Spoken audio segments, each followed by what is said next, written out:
We're back on the record. Good afternoon. This is the Board of Standards and Appeals public hearing for June 6, 2007. We'll continue with the continued hearing items. Item number 18, 2016 number 3, BZ 1212 Victory Boulevard, Staten Island. Good afternoon. Todd Dale for the applicant.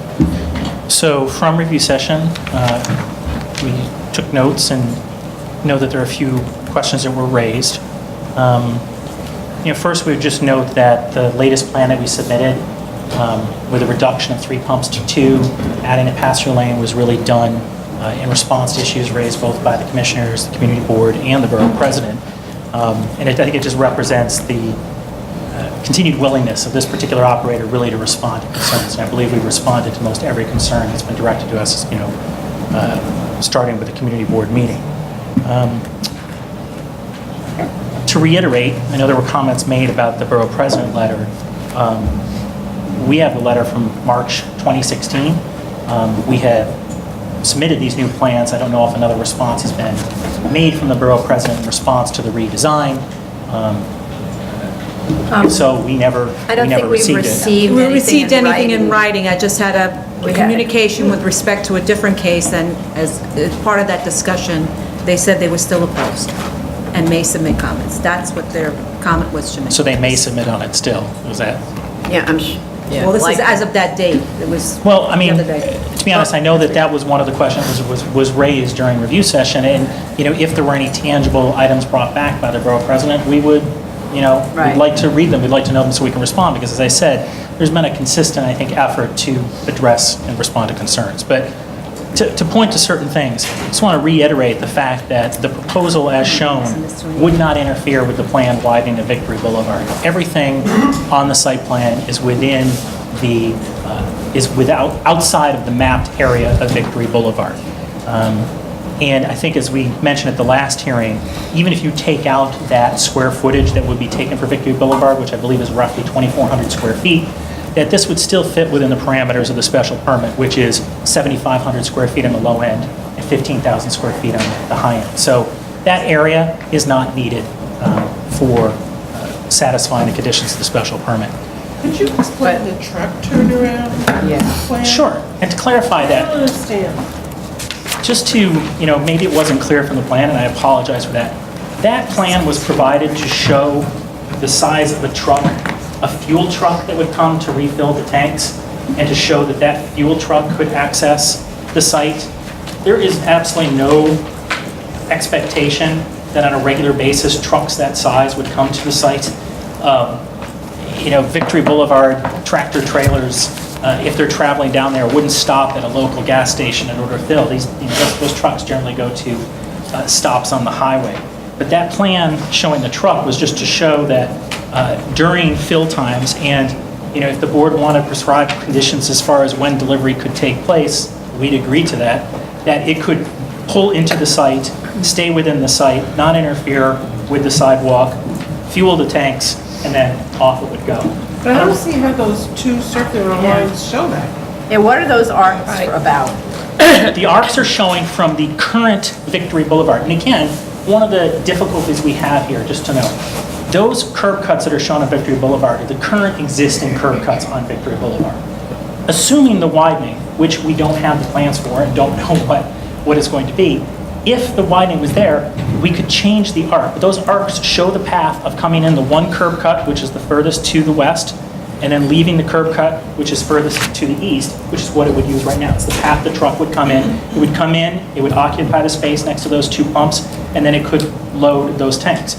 I think even alternatively, it could even go to the far side of the tanks, but they just wanted to show that's where the truck would come in. And it's based on the existing curb cuts.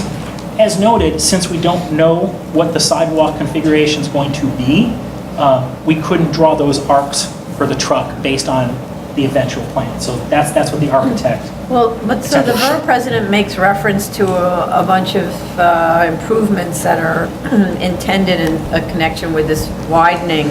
It seems like that information would be obtainable from DOT. He makes reference to, let me see what those things were. I will tell you, Sorry? It may be obtainable to the borough president or to the board, but we've had no trouble in getting that information from DOT. If you go to DOT's website regarding the capital plan, it just notes that this area is part of the capital plan since 2013. We would, how's this? If that information was made available, we would gladly incorporate or revise plans based on that information.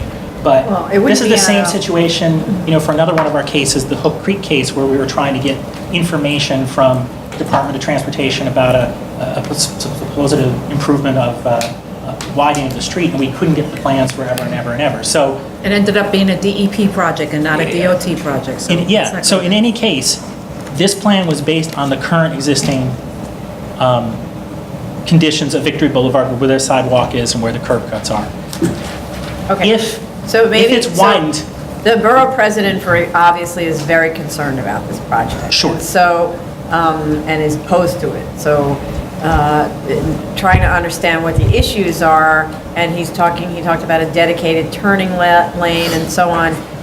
Maybe the best thing to do, since the borough president apparently knows exactly about this, you could reach out, or it would be a good idea if you did, because that's a good way to go direct to the source, get a copy of whatever it is that they're concerned about from the borough president.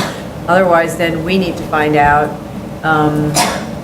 what the scope of this is, because It's I the don't know capital how to plan for the review street this. widening? Yeah, so he referred in his concerns, I think that was in the letter, that's why I'm quoting it, to a dedicated turning lane. I just don't know what that is, and, yeah. I can speak to what I expect that to be. Clove Road, which is to the east, the intersection of Victory and Clove. There is actually, to the east of our property, there are currently buildings that were recently constructed. There's a 7-Eleven, there's a Subway, and there's a pizza place that share a curb cut that already exits out into this particular area closer to Clove Road. And that sidewalk that's been paved is paved at the street widening line. So we didn't submit photos showing that far an angle. I don't believe we could show photos. But the current lane that's there, there's actually this empty sort of non-lane right now, which we would expect to eventually be the turn lane. So if they extended it all the way past our property, which again, not having the plans, we're not sure because we're 150 feet from that intersection. If they extended and just added an extra lane, currently it's 2 lanes going west to east. If they added a 3rd lane, the idea is that 3rd lane would be a right turn only going onto Clove Road. So as you pass our property on the right, we're the new 3rd lane, that would be a right turn only, would go to Clove Road, you would turn onto Clove Road. And I think that is what one of the concerns the borough president has, that if that becomes a dedicated right lane only, vehicles entering and exiting from the Victory Boulevard, from the curb cuts, will impede the flow of traffic. And I would say that there's no tangible difference in the existing lane that's there now, because vehicles that would enter and exit the lot with those 3 curb cuts would exit out onto Victory now. So the fact that it's a right turn lane or straight, right now it's currently either right turn only or straight. So what would the difference be? So from right now, can they make the only thing they can do is enter from Victory and exit onto Victory. They cannot make a U-turn and go back the other way on Victory, can they? There's a double yellow line. Yeah, you can cross a double How's this? yellow. I'm sorry, I've not been to the site. Oh, it's a major. How's this? There is no physical impediment other than the legal impediment of a double yellow line. How's that? Okay. Now, to this point, one thing I'll just throw in here because it seems an appropriate point to put it there. We're very willing on our eventual design. I know that, I believe it was the chair who mentioned the fact there's 3 curb cuts. Why do we need 3? We don't think we need 3. We're happy to go to 2. We think it's more sensible to go to 2, which would address some of the concerns. We're very happy to paint exit right only or to angle curb cuts so people only go right and don't attempt to turn left across Victory Boulevard, because cars turning, if he's talking about impediment of that right turn lane, if we have vehicles leaving our site, assuming they don't barge out into traffic and wait until there's an open space, they can turn right and we can signify, we'll agree to any sort of signification that they can only go right onto Victory Boulevard. We have no objection to that whatsoever. But, again, we'll put that on the plan, but this architect was sort of caught twixt and tween when you don't have the eventual curb cut plans. How do we show it? So that's what his representation was with this arc, was to show as it exists, this is how the truck comes in. This is reminding me of a project that we recently reviewed, and this is the one on Fordham, Yes, Westward. West Fordham Road. Has any traffic count been done in this No. to indicate what is existing volume? And is this a pass-by traffic? Are you going to create new vehicular traffic? There's absolutely no expectation that this would be, I mean, it would be vast majority of pass-by traffic. I think that's the standard for gas stations, especially of this size, especially since this one, with only the 2 stations, 4 pumps total, is much smaller than any of the other automotive service stations I've seen recently come before your board, which either have 6 or 8 or 10. So this is really a small, local, pass-by designed one. But- And, sorry. No, go ahead. And I was going to say, you know, we understand the concerns that have been raised, and we have really tried to work with all the concerns. We would continue to work with concerns. However, when I went back and read the Borough President's letter of March 2016, if the tone of that letter is saying that they just can't agree to an automotive service station use at this site, we find that untenable, and we find that that's not an appropriate position to take, because we could, as of right, put a Starbucks in here, which would have Right. as much traffic, if not more traffic, and there wouldn't be any of these concerns. So what you do is you actually have somebody here who's seeking to take this, frankly, lot that's in terrible condition, that had a, an illegal use, clarify that's vacant, nothing is in there right now as they prepare for this, and is willing to work with, the community, the borough president, to put in all sorts of designs and conditions. It would be much more helpful if we had tangible requests from the borough president, or if a plan could be presented to us. We'll reach out to them. We'll be in communication with board staff if we can't reach them. But, I just feel there's a frustration here on our part, where a letter is written over a year ago that says we can't do this, and then we address the issues with the widening, we've redesigned, we've made the service pumps smaller, we're trying to do everything we can, but if the position of the borough president is you can't have an automotive service station there, we frankly find that. Well, you disagree with the borough president's position. Disagree but, because it's wrong. Right, but I mean, with, But I think this is where you need to, if you believe an as-of-right use here would create similar traffic, if not worse, and there's equal, I think that's an argument you need to make through your documentations and other data, which so far has not been provided. Which is fair, but I would say that this doesn't reach any seeker threshold for any traffic it's analysis. not about seeker, it's about us It's making not the the seeker, findings. it's making It's the a point to findings. start.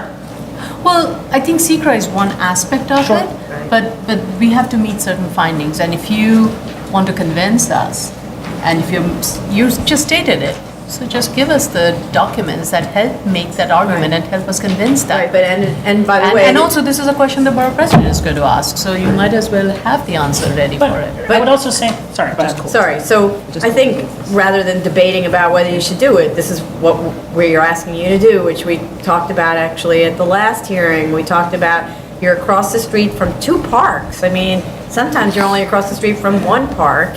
And so there's a serious concern about the impact of this traffic on the activity in the parks of the pedestrians who get there, notwithstanding whether there could be a Starbucks or anything else there. The Starbucks is not before us, the gas station is before us, right?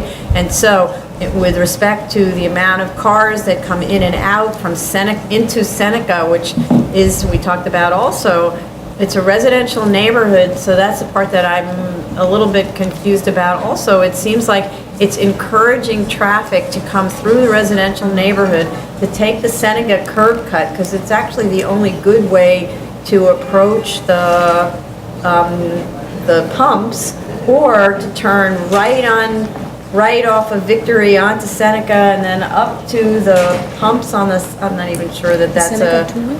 Seneca, no. Seneca So is one so way. is one way, so encouraging illegal traffic. I mean, I'm not sure what happens, because it's encouraging all this activity on a residential side street instead of driving from Victory into a parking lot like you would do if it was a Starbucks, because to that point, when it has just that, the thing that we're calling convenience store, right, would become the Starbucks. Then you don't have the issue of a car driving up along the pumps on 2 sides and lining up 4 of them.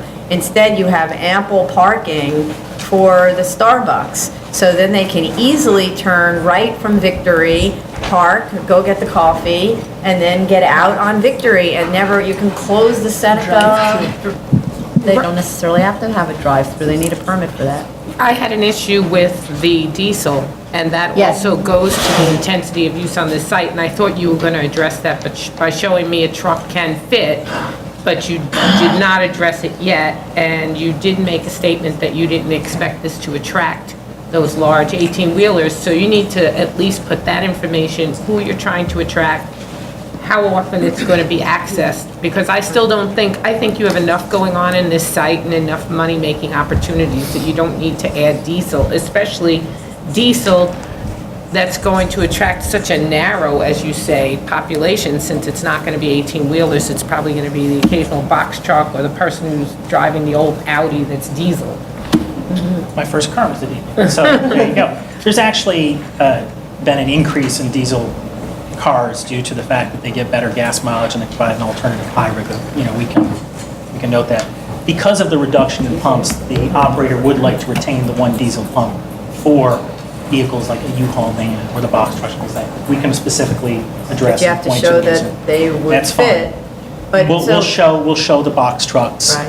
like on the diagram. But to go back to this whole discussion, so the fact that you've got heavy pedestrian uses in this area, we think, right? Based on understanding the relationship to the parks, because it seems as if your traffic pattern is forcing cars to use Seneca and take a right up that curb cut, you're gonna have to do a study, a traffic study, to tell us what the impacts are, both on pedestrians and on traffic, because right now, it's not feeling good.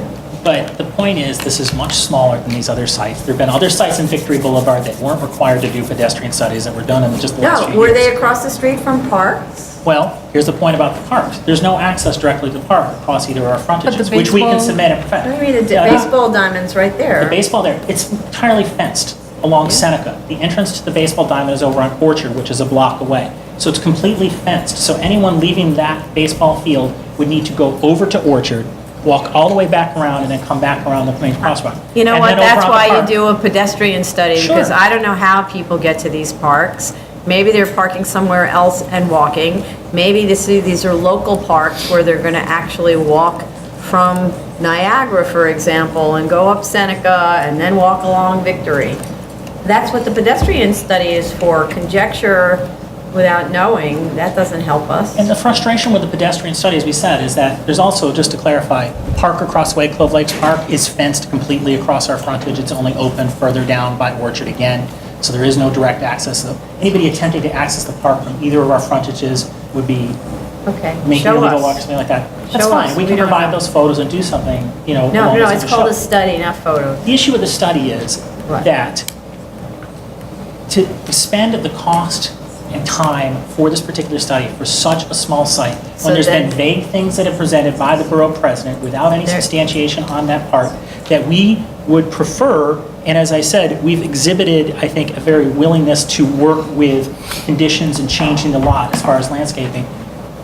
Rather than engage in a study which is going to show that there's no issues, we'll go above and beyond and put in the don't turn left or the exit right only, or to put in angled curb cuts. And it is time and expense that's better put forth towards the design as opposed to a study which is going to show that there's no issue So here's whatsoever. my opinion about this. I don't think this is a good use of this site. I think the convenience store by itself is an excellent use. I never thought that the pumps were an essential use. There's a Citgo across the street, so why do we need another gas station here? So I don't actually see that this is a good use, and by not showing studies, then all I am doing is imagining the conflict between the cars turning right from Seneca who are traveling around in the local street system in order to go to the gas station because they can't make a right from Victory and reach the pumps, because I don't see actually how you do that. You can easily reach the pump from that curb cut, because the other thing too is to note From about which, that site from plan. Victory? Sure, on the site plan, I don't understand how they couldn't reach those pumps. They could easily come in through that curb cut. To note, those are underground tanks there, so that's all wide open space right there before the convenience store. So when you come down that curb cut, those aren't structures that are in the way. If somebody couldn't make it from the westernmost curb cut on Victory to the pumps, they shouldn't have a license. It's, I mean, honestly. Are you going to test it when they check That's the a pumps? very, that's an open Without- space. It's deceiving because of the site plan. And the Yeah. fact is of having the automotive station here, because the vast majority of traffic has passed by, the Citgo station that's across the way, and to be honest, this is likely to be a Citgo station, so Citgo itself recognizes the fact that because you have pass-by traffic, people going west or east aren't going to go ahead and cross. Yeah. That, it's just, it's... I mean, I look at it and I say, well, then close off the Seneca curb cut Fine. entirely. We can do that. And then, at least then we only have the Victory to worry about, but I'm still concerned about what's going on there in terms of pedestrians, and is this the right thing to do for pedestrians to be having a constant onslaught of cars? And it's no different than the existing 7-Eleven But that's just that's up an the corner. as-of-right use. You're here for special Right. permit. And Go then- do no, fine. as-of-right. And 2 points to that. Right? One, that any means of comparison shouldn't be based on vacant lot to what we're proposing. It should be based on a as-of-right use to what we're proposing, and if there are any differences. That's point one. Point That's two, a- this is a special permit. Unlike a variance where the use is presumed not to be allowed based on the zoning resolution, the special permit says that this is a use that is presumed to be allowed. If it meets the finding. Right, no, if you read the language of that particular special permit, it talks about meeting conditions. The board is supposed to set forth conditions to allow a presumed allowed use. And in this case, we satisfy those conditions. And it's a different means of comparison. This is not a situation where we're trying to seek something that is not allowed generally in commercial. When they drafted this provision, the assumption and the presumption was that automotive service stations would Sorry, be just allowed in want this to correct district. you. It says may permit. Sure. Discretionary needs to meet findings, all the findings, including It's a 7303. different, it's long established that there's a difference between a variance and a special permit. I don't think there's any dispute about But that. may permit, correct?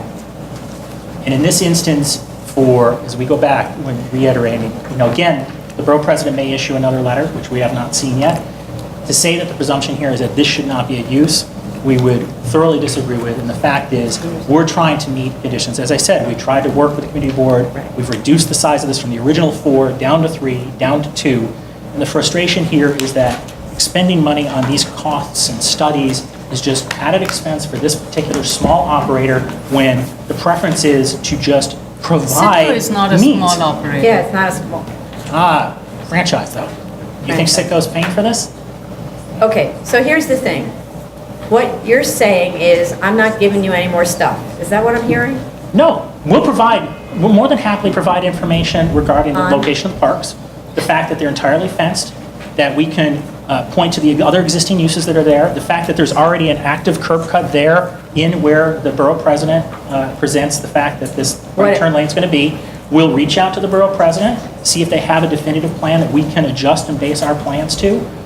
Our question and our concern is going to the time and cost of a full-blown pedestrian study when we believe that we can address the issues through demonstration of the area. We can show the photos in the area, we can show the design, we can adjust the design, we could come up with a different design, sort of a theoretical, if we can't get the information from the borough president, we can present a theoretical design showing where we expect the sidewalk to be based on the existing sidewalk that's to the east, and show all of these plans. We'll throw in, we'll post signs saying, exit right only.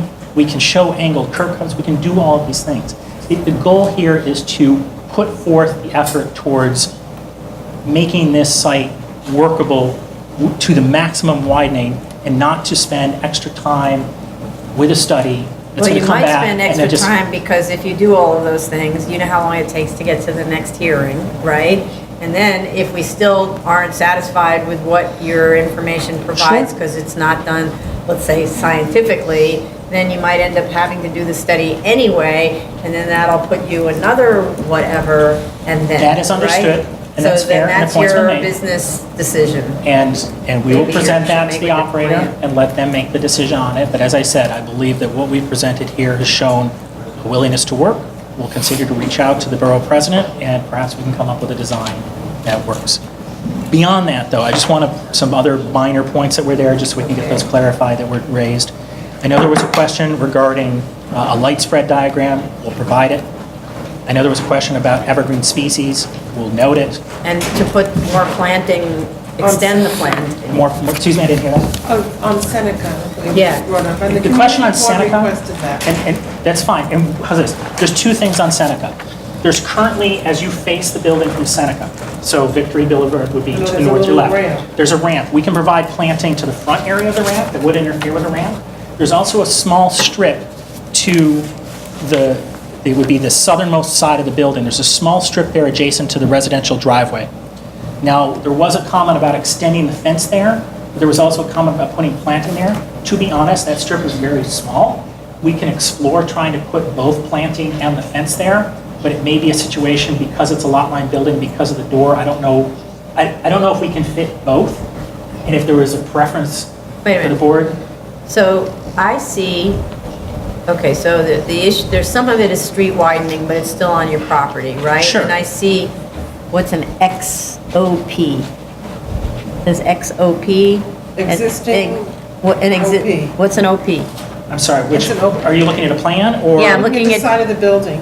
The side of the building, it happens That's to an be... existing opening. So what happens is that opening is actually a door. There's a concrete ramp that leads up for the extent of that ramp right there. And it leads up to a flat, I don't know if you have a photograph of it maybe. There may be a photograph that's in the records. But there's a flat ramp and then an opening of the door. And that's where they can like bring in crates of like milk into the freezer. Like, you know, it's for delivery of goods. Yeah. So that's what the photo is. So the question is this: we'll gladly put planting on the non-ramp area, providing enough buffer so that somebody can go up the ramp. So we can put planting on the northern portion of the building wall. Up to the There's- property line? So Because right, you're- No, that's not even the property line, that's the street widening. no, two things here. Widening line, but it's Not not their the property line. Yeah, it should be to the street widening isn't the property line. There's Property two, line is there's further two away. areas in question. They own property in the street widening area. Yeah.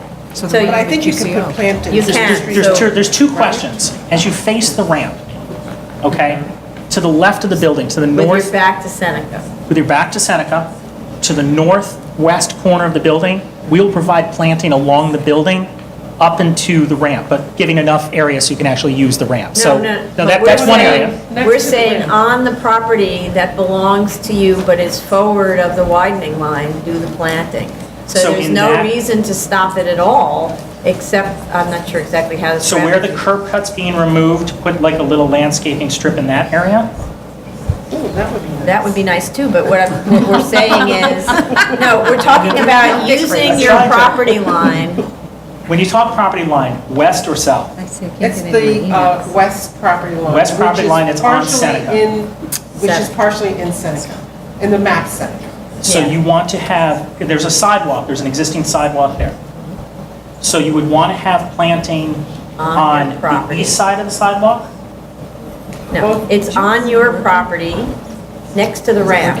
So next to the ramp, there's a space, I don't know how wide that is. It's a, Probably another 3 foot. no, it's actually- about 5 feet. Yeah, There's a 5 or 5-foot 6. strip between the widening line and the property line. Yeah. You can plant Oh, in nine, that yes. area. How's it?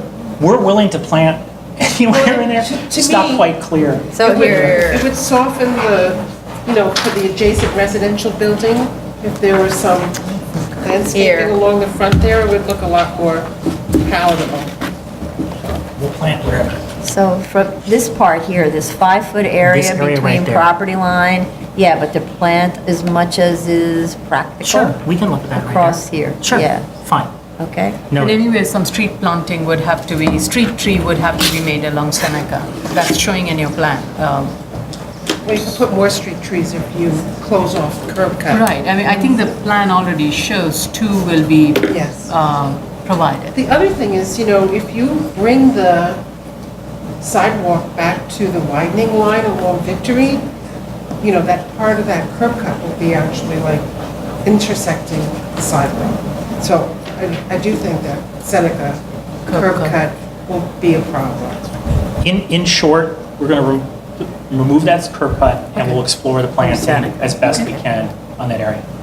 Understood, we have no issues with that. There was also a question at one point about, I just wanted to clarify, there was fencing specifications shown on the most recent plans. I heard a comment in passing about that. I just wanted to clarify, make sure that you saw that on the latest plans. They called for the fencing that would be in the southeast corner, so adjacent to the residential building, in that back corner, basically, of the lot. There is a fencing specification shown of the height that's required by the special permit with an opaque cover on the inside. I just wanted to make sure that you saw that. It says, yeah, I did see it, but it says remove, no. So the chain link is only for the trash enclosure? No, that chain link should be the extent of the back So fence. you're going to put a chain link fence? Chain So that with an was- opaque covering, yeah. So my response to that was residential neighborhood, this should be something that is attractive, right? So rather than chain link and those terrible slats that are, you know, sort of sorry about that invention because they're made out of vinyl and they decay and they look really lousy, that you build a low wall, a low brick wall, and you put wrought iron fencing, picket fence. Then the planting is visible through the wrought iron fencing. We often do that on The these. issue, I'm only going to bring that, the issue with the fencing is I believe the special permit does set forth a minimum opacity, and I don't know if the iron fence provides that. No, a picket fence. Oh, a minimum opacity. Yeah, so I'm Yeah, not but sure. you get the shrubs. Yeah, the shrubs. No, but I think it's the fencing that has to be. No, Okay. you have a choice in the special permit between shrubs and fencing. We'll look at the fence. So it's both the fence and the shrubs. Of all the equals- issues, the fence is not the Yeah. one that we're going to Okay. Can we go stand back on. to the landscaping part, since you're proposing to eliminate all curb cuts on Seneca Avenue?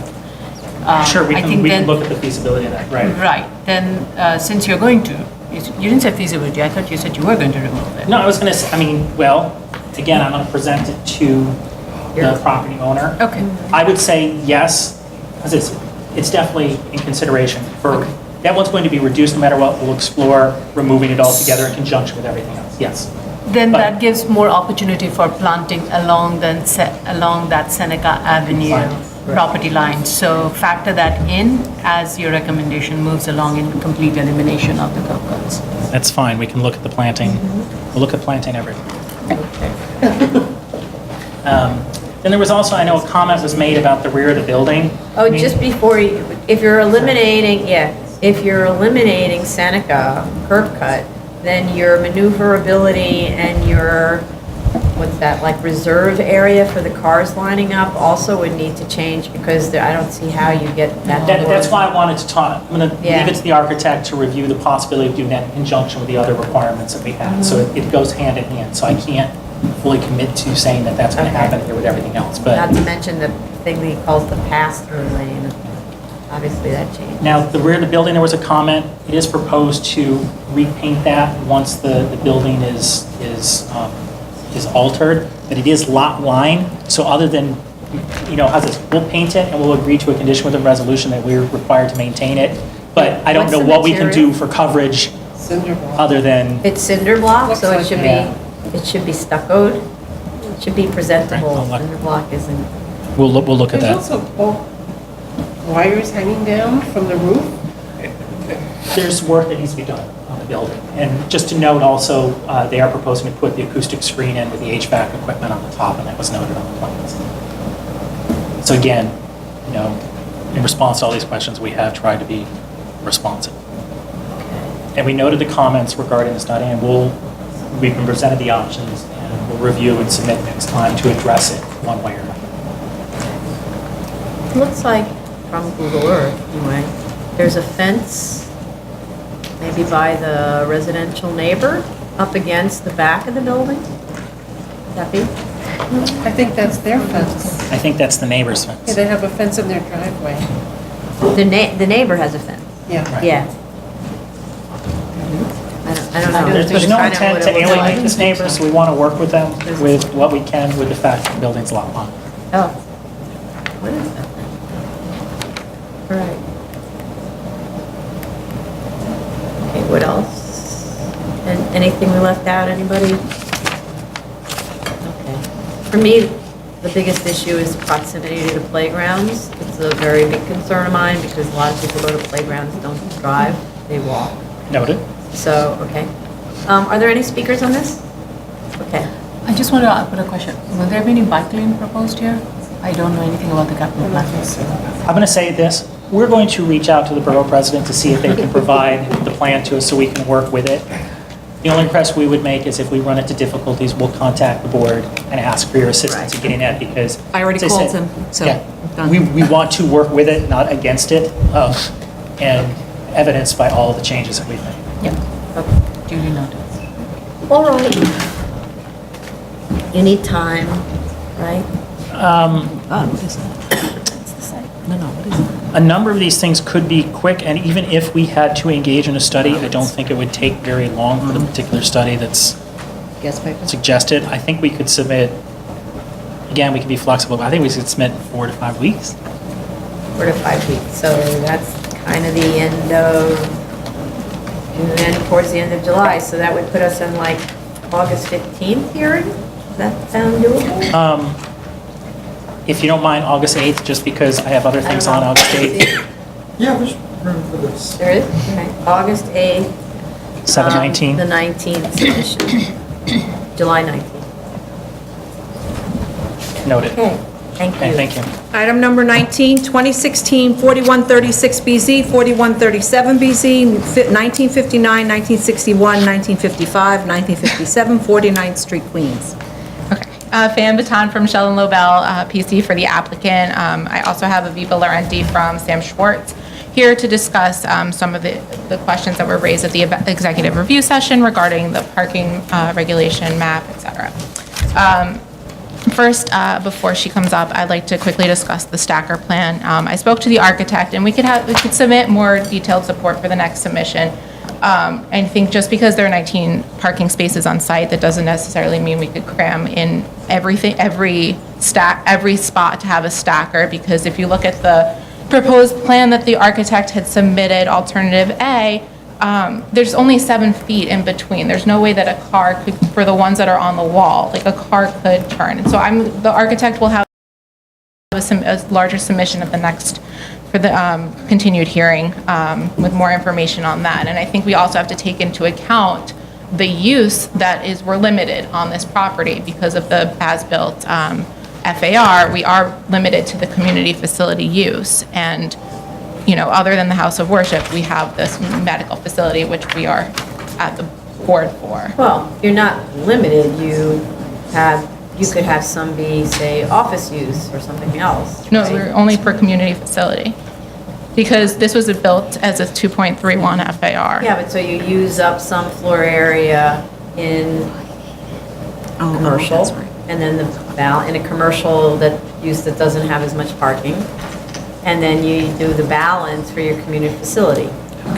I would have to check One on. FAR in commercial and some other commercial. I would have to talk to the applicant regarding that, because I know we still have that restrictive declaration that based at that point, at that time, because we only could provide parking at that time for house of worship, that was what the restrictive declaration was on. Now, Sure, because you weren't providing parking. right, because Right, but now you have a parking lot, before you didn't have a parking lot. well, there was parking But in it the was existing plans. limited to providing parking for the house of worship, right? So if you wanted to now provide, let's say, have a complying structure, you would amend the restrictive declaration. You wouldn't need to have it anymore. You could get rid of it if you had a complying structure with complying number of spaces. You're just putting in uses that don't have R&S parking demand heavy, or have as high a parking requirement. So this is something like I still have to talk internally with the client and the architect also regarding the stacker plan. There was not much that we could do overnight regarding this. Right. And for the zoning analysis form, we could fix that and make any changes for that. It was because they had a house of worship, I think, the restrictive deck was with DOB, is that right? Yes. Yeah, it was because of the Those limitation. could be amended. They're Right, all the right. time. And we Yeah. were going to go in also if this passes, we'd have to go speak with them as well. It was. But like the point is that you get as many stackers as you get, right? And then if And if it turns out you can't fit 38 spaces in the building because you can't fit 19 stackers, then you reduce the amount of floor area that generates that kind of parking demand. That's what happens when you do an as-of-right project, right? So, yeah. All right, I will, talk to the applicant and the architect after this. And is it okay if Aviva from Sam Short comes up to address the concerns with the parking regulation map?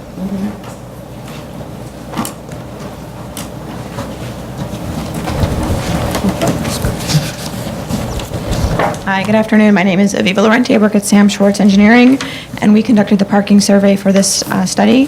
So I understand that there's some concern or confusion with the parking map, and we're happy to revise it as you see fit.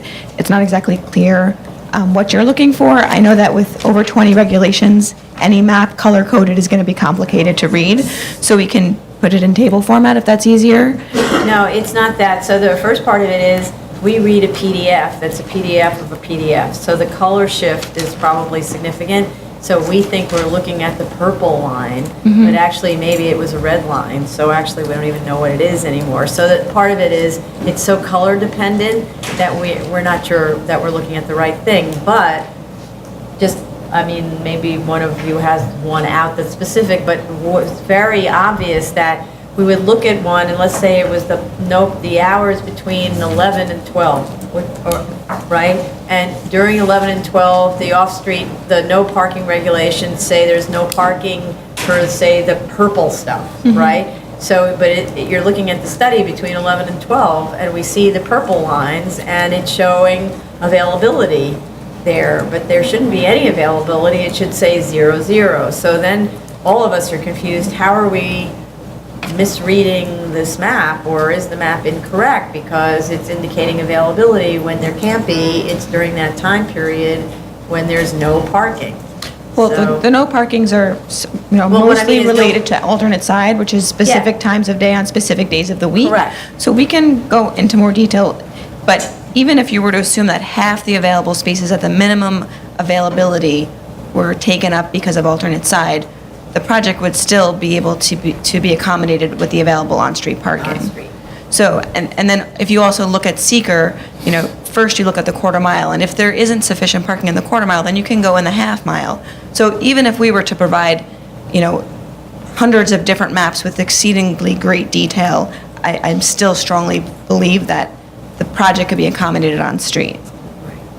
That's kind of the seeker part of the story, right? As Sure. opposed to the special permit part of the story, where we look at meeting demand on site.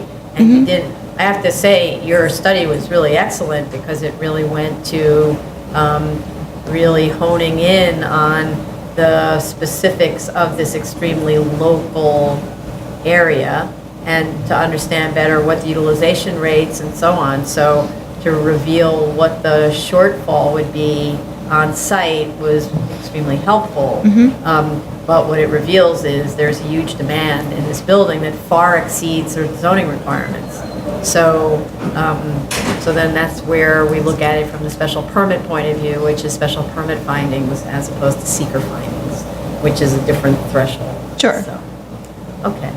So I don't know, if it's necessary to amend the maps, because if you're saying, okay, let's just take 50%, Right, and then you still have then you sufficient still have on-street an excess spaces. of on-street parking if you were just using that number. So I don't see any point in revising the maps other than in thinking about in the future when you do maps for us, how in the world we can understand better what the actual availability is. Thanks.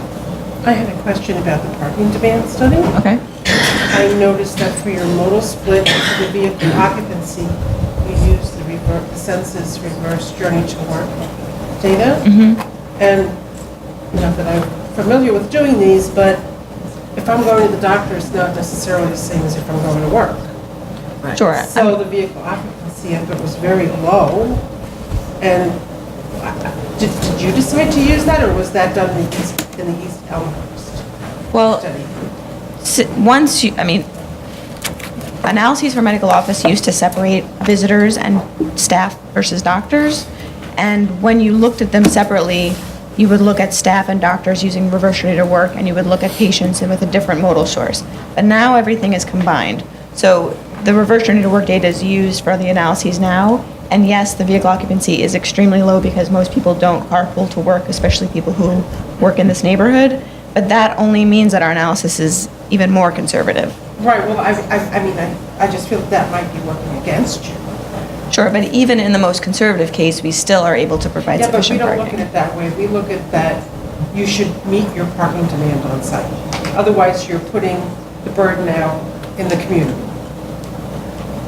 Right, but it's Usually- not necessarily a requirement to meet it on site. No, but we have our own findings, and we have, part of it has to do with impact on the community. Right, but the project itself provides a benefit to the community, so there's a Right, well, weighing the that's the where we benefit, have to right. determine whether the benefit exceeds the detriment.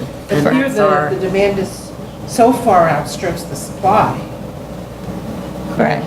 that it's, we've never had one like this, let's put it that way. Usually it's very close, or, you know, the required parking is very high, and then the parking demand turns out to be much lower, and okay, we'll let you reduce your parking. Right, well, I mean, there's the balance of doing something in the most conservative way so that we can't get a lot of pushback versus trying to find something realistic when there's not a lot of options to look at. DOT's rates for medical office are extremely high, and there's not a lot of sources. Are extremely high? 127 trips per 1,000 square Well, feet. isn't that much lower than if you use the seeker manual? No, that's the data, DOT's rate is 127, and it's not in the seeker manual now. I know, but if you use the old seeker manual, wouldn't you have come up with a bigger, because that was what you did in your original study Right. prior to the first hearing, right? Using DOT's current rate with DOT's current modal share, the results are almost the same as DOT's old rate with DOT's old mode share. So one has gone up, one has gone down. All right. Well, I was just wondering if there's some other way to look at, you know, the vehicle occupancy, you know, splitting the patients away from the staff.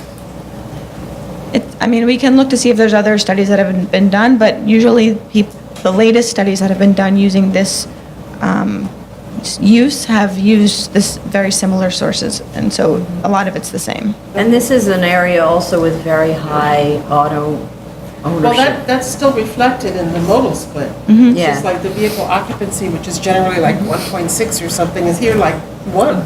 Yeah, yeah. One person per car. And if Right. you go into the doctor, you know, it's a lot of time, I would say most of the time, it's 2 people. I mean, we can show the range, and that way at least you can see if Well, people were but to that point, when it's 2 people, it's not 2 people both going to the doctor. It's one person accompanying the other person Right. to the doctor, so. But it still counts as 2-person trips. You know, it's 2-person trips. Well, does it, I guess, is the question, because if, you Right, know. it would. So the theoretical rate that DOT has provided, 127 trips per 1,000 square feet, would account for patients and visitors. So then it's a function Well, of, the patients and the person accompanying the patient to yeah, the that would be appointment. qualified as a visitor. That would be a visitor? Okay. So, I mean, we could do the calculation just to show you the range, and that way it would, So what would you use for the vehicle occupancy? Just some other number you could? well, we'd have to use some engineering judgment to come up with something Right. that is reasonable. But like I said, there's not very many sources, and I don't know if the sources that are available would be very different than what we've used. Okay. Any other questions here? Just want to say, so let's say you just were to double it, then it would be half the trips. Right, Half which- the demand. Yes, Right. exactly. So Right. if you were going to Right. assume that everybody arrived with a, With somebody else in yeah, the with car. somebody. People car. Right, then you have about Basically. 55 trips that would, 55 cars parking on street versus 105. Right, so it's still exceeding, demand is exceeding much less. what's required, not as much, but it's still, there's a shortfall of 50 spaces, right? So, right, okay. All right, thank you very much. Okay, sure. Are there any speakers on this? Okay. I don't know if there's actually, I mean, Sam Schwartz can look at whether there's a way, but in the end, we're looking at, let's just say you took 50% of everything, to be super conservative, right? You'd end up a shortfall of 50 cars or 53 cars and, on the site, and you'd also end up with fewer parking spaces. And then they could, put in some stuff, just whatever works. Right. So, but I'd have to say, there isn't anything really more to study on this. So I would like to close this, and we can either ruminate about it or bring it to a vote now according to what everybody feels. Well, I thought they were going to investigate think- other uses. Yeah, Oh, other Can we uses, okay, but other uses that would, is that what the plan is, to look I need at to other talk to- uses and then you don't need as much of a waiver? I need to speak with the applicant. I all right. can't make that decision right now. So I'd say maybe we close this, since you're just gonna speak, because you don't actually know whether you're gonna actually make a change. And then if there's a reason to reopen it, because maybe you have made a change to the project, and we can reopen it, but that, okay? So, no? All right? All right. Yeah. Okay, so motion to close. Chair Promoter, Aye. Vice Chair Chanda, Aye. Commissioner Montanez, Aye. Commissioner Otley Brown. Aye. So, to the extent you want to submit any changes to the materials, Sense of how long the conversation will be, take to have. We're going to want to talk to you about it. yeah. I need to right. talk. Work to be done, there might be work to be done. Right, so we should put it on for like mid-August again, no? Mid-August should be fine. So say the 15th with a submission on the 26th of July. And that could either be a decision or we reopen and we talk about Whatever if there's any kind of changes to the project. Okay. Thank Okay? you.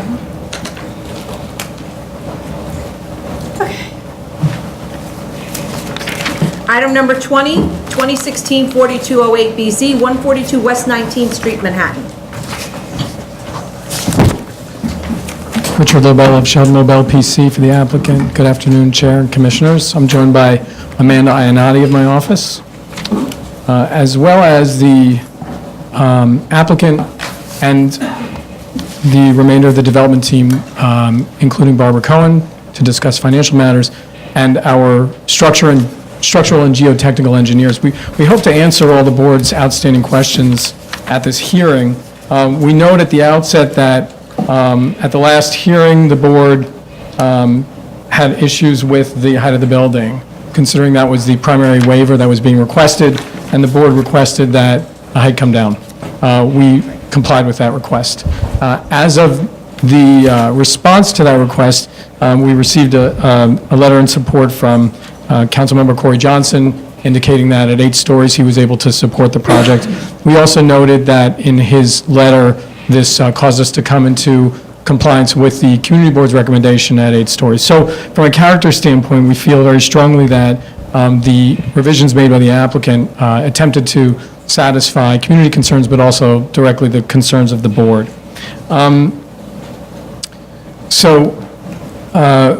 We understand from the board that there were additional questions with regards to, among other things, the existing building at the site. One of the reasons that the structural engineer was asked to come was to address these issues. He was the engineer who reviewed the building condition, who visited the building, and issued a letter saying that the condition of the building necessitated its demolition. I would remind the board again, although our application, and because our application did not rely on the uniqueness of the existing building, we did reach out to then General Counsel of the board, David Schnackenberg, prior to demolition, and he did say that it would be acceptable at that point.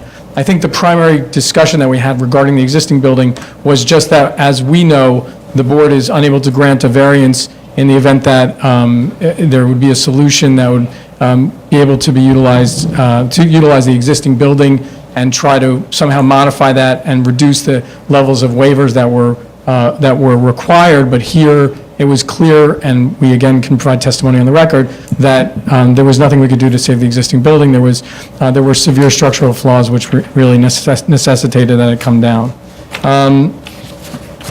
I know that the board discussed some additional information that was required with regards to the building footprint and OASIS information that was provided, which the board cited as not very informative. We're happy to do a study of adjacent lots, rear yards, and the heights of adjacent buildings at the rear.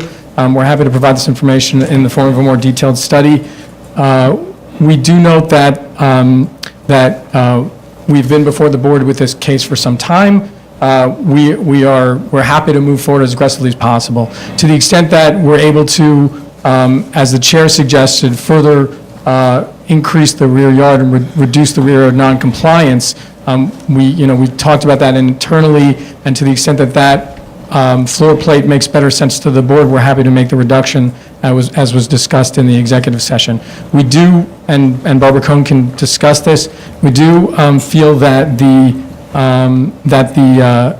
return where it is the minimum return on this. So when the chair questioned whether or not there could be a further reduction that would allow us to maintain a reasonable return, it would be our contention that we cannot do so. However, we understand that the chair really requested an adjustment to the rear yard so that the rear yard waiver would be more in compliance with other rear yards. And when I say that, I mean that the existing depth of the property is 92 feet, and so in essence, we would be addressing that 8-foot discrepancy between what would be on a typical site and what would be on our site.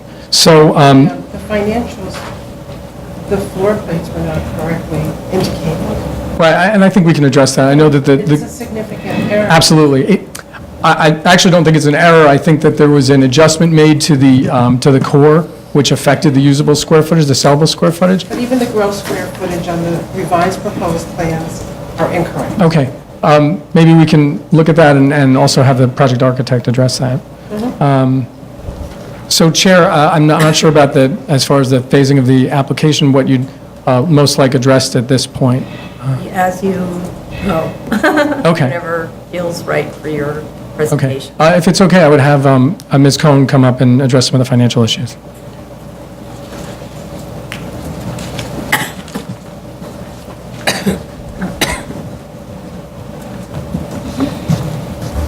Barbara Cohen, Real Estate and Planning Consultant.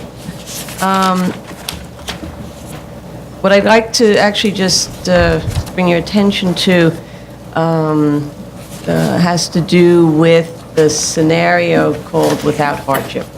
Because I know there's sort of is a little bit of a reliance on that scenario, suggesting that because without the hardship, it doesn't come to be a viable project, that to then go to the conclusion that therefore the hardship isn't clear. The original report, I only provided the two scenarios, as of right and a proposed, because introducing a sort of with and without hardship in this case was not appropriate, because it's not a single hardship. So for example, if there was a gas station site, nice rectangular, and it had environmental issues, it was glowing in the dark, and it cost an extra amount to clean it up, and there was the single sort of hardship, and you take out that hardship cost from an as-of-right scenario, and yes, it should absolutely work. This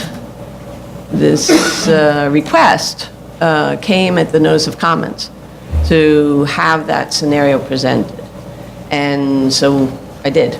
But it was really not appropriate in this case because there's more than one hardship items. And I do underline and make the point on page 1 and 2, at the bottom of 1 and at the top of 2, that this hypothetical scenario does not fully reflect the site's challenges. So that I just want to, I think at this point, that middle scenario of without the hardship idea should actually be removed. Well, actually, to me, what it does do is it kind of puts to bed in a way the issues that I had raised might be self-created, which is digging down into the cellar when you have both a high water table and also rock at a high elevation. and then says that the remaining hardship is due to the narrowness and the shallowness of the lot, actually.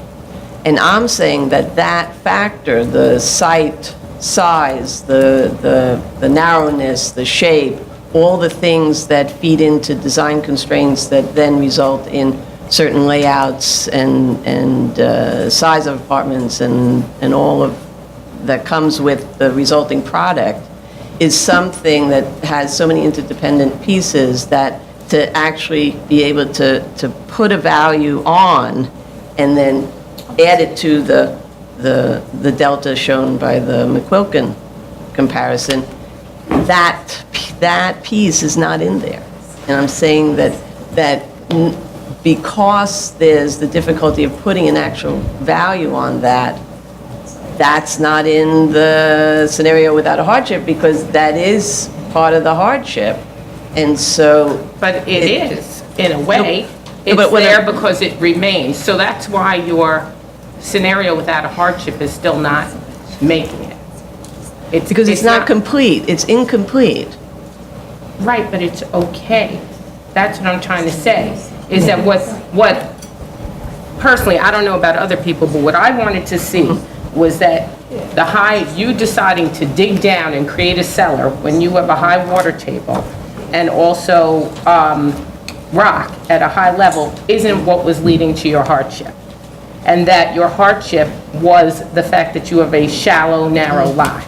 And by pulling out the costs of digging down, in spite of what was recommended, is not the total hardship. And that's what you're showing me. So, Well, you use the same plans, but instead of having rock and high water, you just excavated soil and supported it. But what if you just left the cellar the way it is without having the cellar unit? Well, that's a totally different plan, obviously, and the units will be different in terms of the ground floor lower duplex, and, I mean, it's a different I don't- evaluation. You know, and I know you I talked don't know, about a I- simplex and, you know, some other ideas there, and I think... and I think that you know, you're probably still going to show a hardship due to the shallowness and the narrowness of the lot. It's No, going to constrain your floor plate, is what I'm saying. But, right, but that, the idea that you want to excavate the cellar, that your client wants to excavate the cellar, and is causing all of these difficulties, seems unnecessary, like an unnecessarily high cost to the project. That Well, we wanted to know whether Right. there was any net benefit. I think the last time, Right. we wanted to know if the cost of excavating that cellar actually generates a return. Isn't You there know, a cellar, what's- didn't the existing building have a cellar? It Yes, does, right. yeah. It had that it had a cellar the way it limited is. cellar This is a based on deeper cellar. the Right. age of the building that was standard for its time, okay? So that and I don't, you know, the geotech and the architect can speak to that, which they will, the difference between what a standard cellar It's today like 4 is feet versus, lower than I what think there the was cellar is also rubble proposed to be. and some other issues, Right, you know, they could, but, it could have, you know, limited uses, but it wouldn't be a livable space. right. Right, which I'm not And even that sure it's allowed limited to be in the use first then place. feeds back into, you know, the whole marketability of the unit, your result, you know, you come up with, and so on, so. But anyway, I wanted to just sort of bring that in because sometimes I think that scenario, the with and the without, is very useful when there's a real single sort of hardship, and I don't think it's necessarily useful here.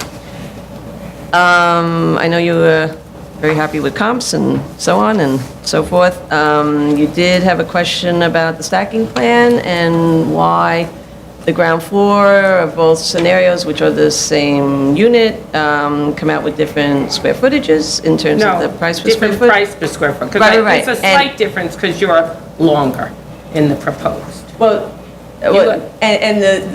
so remember, because I'm adding the value of the terraces, the size of the terraces are different on both the ground and the top floor ones, so that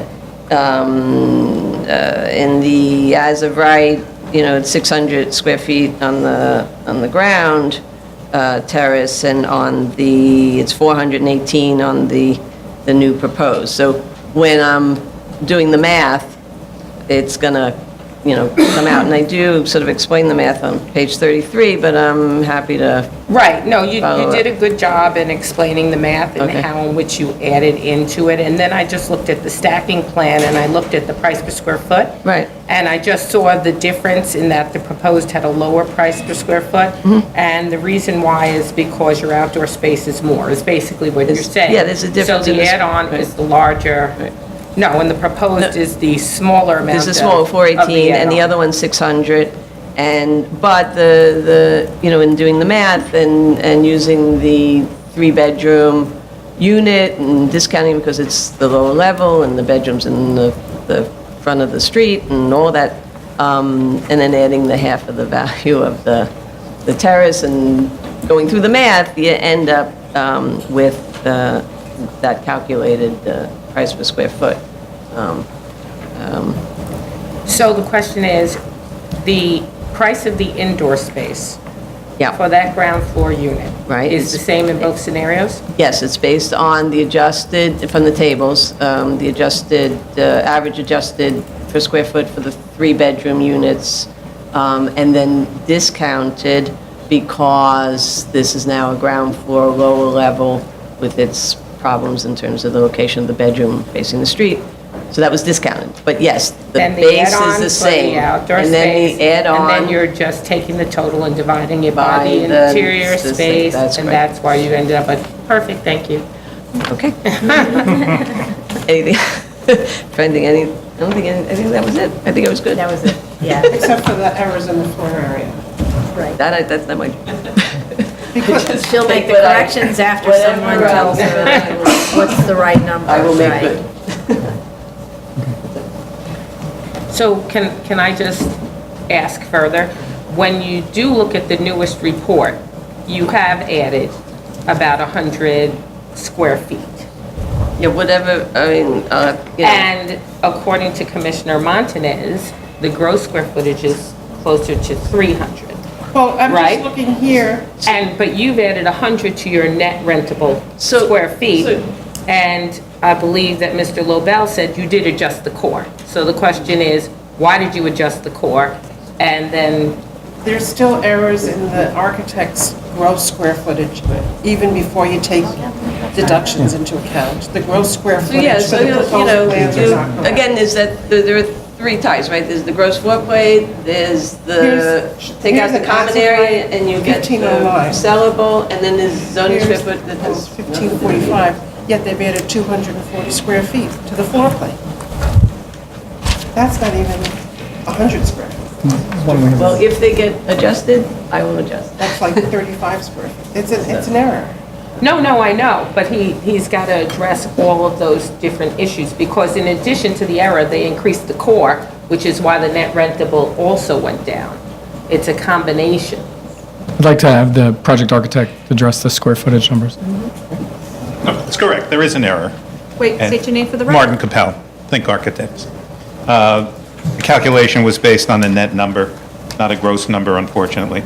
And the gross number is 1,808 square feet per floor. Right. So So there- then the net area is more like 1550, not 13 something. That's correct. Right. So that's a big difference. Yes, and when you It look isn't. at the plans, the core got bigger. Did the Why? core get bigger? It looks like the core got bigger. It looks like there's a, Did you increase the size of the core? the staircase, it looks like it might have gotten bigger. I don't It looks like believe so, it's- but I'll check and make sure. I think it went from 23 by 23.7, 6. and it's 20, That's not going to reflect It's a little 240 tiny. square feet different. Yeah. But then we're going to be increasing the rear yard again. Right? Right. Yeah. Okay, Okay, so then, okay. all good. 21, Didn't it get smaller? yeah, Right. Okay. 21.4 in the old one, and 23.7 in the new one. By like, what, 8 or something like that? Yeah, well, the width is just the width of the staircase, I think. Okay. Oh, wait, you're using a different staircase configuration on this new one? this is scissor stairs in the new one, right? both scissor stairs. Both scissor Yep. stairs, okay, The stair to the cellar is the only thing that changed. okay. Because So- the interior stair linking the 2 floors of the duplex changed. Okay, so in your older plan, it was 21.4, the length of the scissor stair on the interior dimension, and on the new It's 23.1? 23.1. Well, that includes a duct, also. It does. Oh, it includes a duct. That's the Yeah, addition. yeah, That's what okay, it that is. would be Okay. That's a it. chase. Yeah, yeah, okay. Okay, Right, didn't have that before.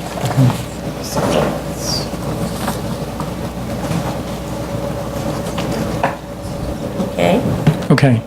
next thing. Chair, I know that the chair noted that an opposition letter had been submitted. Yeah. I guess, oh, please. Well, wait, before you do that, Sure. because it's a kind of another subject.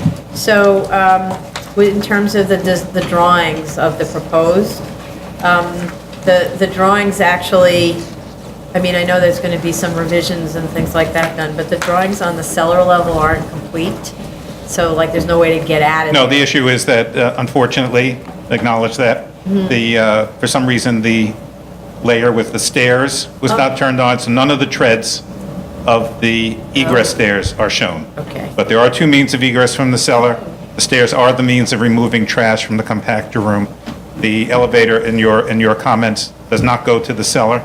And the issue about the cellar and the multiple dwelling law is that the rear yard has been excavated, and that's already been approved through comments at the building department. It has. So Yeah. we got a ZRD1 on that? That's correct. Could you Yep. give it to us, please? Yeah, sure. Yeah. Yeah. Okay. Great. Good. Okay. And then we also had questions about the uniqueness study, maybe that you want to, Sure. So the uniqueness study basically relies upon lot area, the lot width, and the unique shape of the lot. And so, those 3 factors, and we know that there's an opposition letter which came in, those 3 factors taken together are really, I think, what's driving the uniqueness here. Both the size of the lot and the width of the lot are fairly unique in that both of them place the property in the surrounding 400 feet within maybe the bottom 17 or 18% of lots in all of those categories. So in essence, we have a lot which we're facing, which is, although not unique in those specific regards, it adds to the fact that, you have these kind of undersized floor plates, which, we're talking a little bit about with regards to the core and the placement of the core.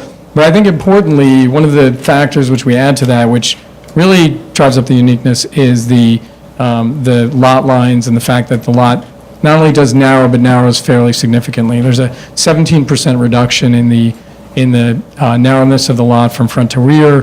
The line jogs several times, which basically is affecting our layout and how well we're able to position the building and the units within the building. So we did look at, with regards to the unique properties and the other properties in the study area, we did look at all of those lots. We note that of those 10 remaining lots, 7 of them have ground floor space on 7th Avenue. And what this does, as opposed to our lot where the retail space was not really going to contribute to a return, 7th Avenue ground floor retail would be considered to be a fairly valuable asset. And we are able to back that up with the rentable square foot with regards to square footage with regards to those properties. And then you're really left with about 3 properties which are comparable to the premises. And so we note that uniqueness doesn't mean the only site. Uniqueness means just that the hardship or the uniqueness alleged isn't such that the applicability would cause the zoning to change significantly for the area. So we're really looking at about 3 sites. And of those 3 sites, we note that one is represented here today.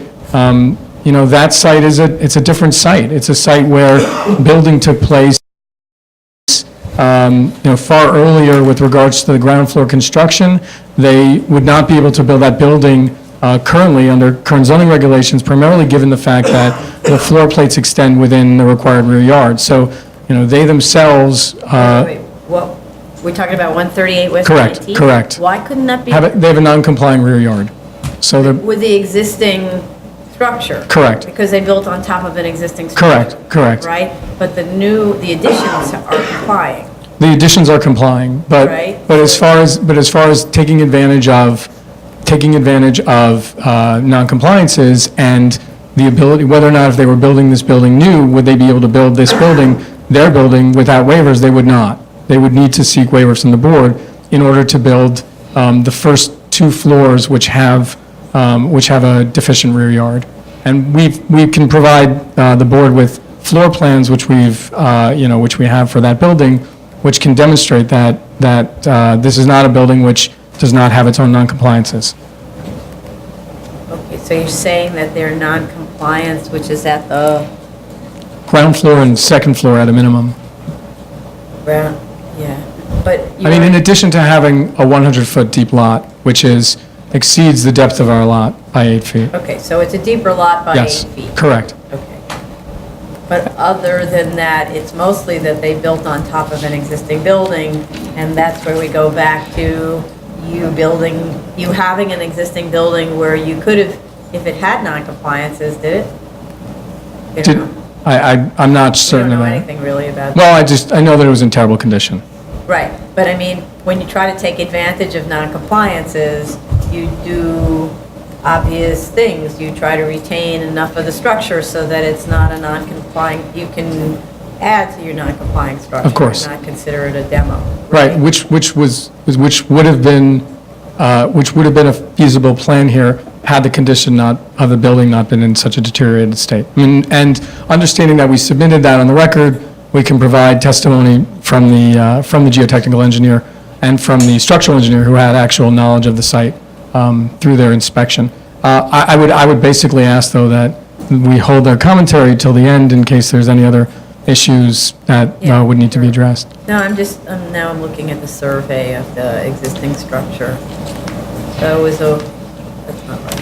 Yeah, it was a 4-story brick building with a 1-story extension that went all the way almost to the rear by, I don't know what that is, yeah, I don't know. Maybe it was a 10-foot or a 15-foot setback. So actually, with respect to the first floor, which anyway, you could have built out full now, right? This is a- No, it's residential on the ground floor. Non-residential.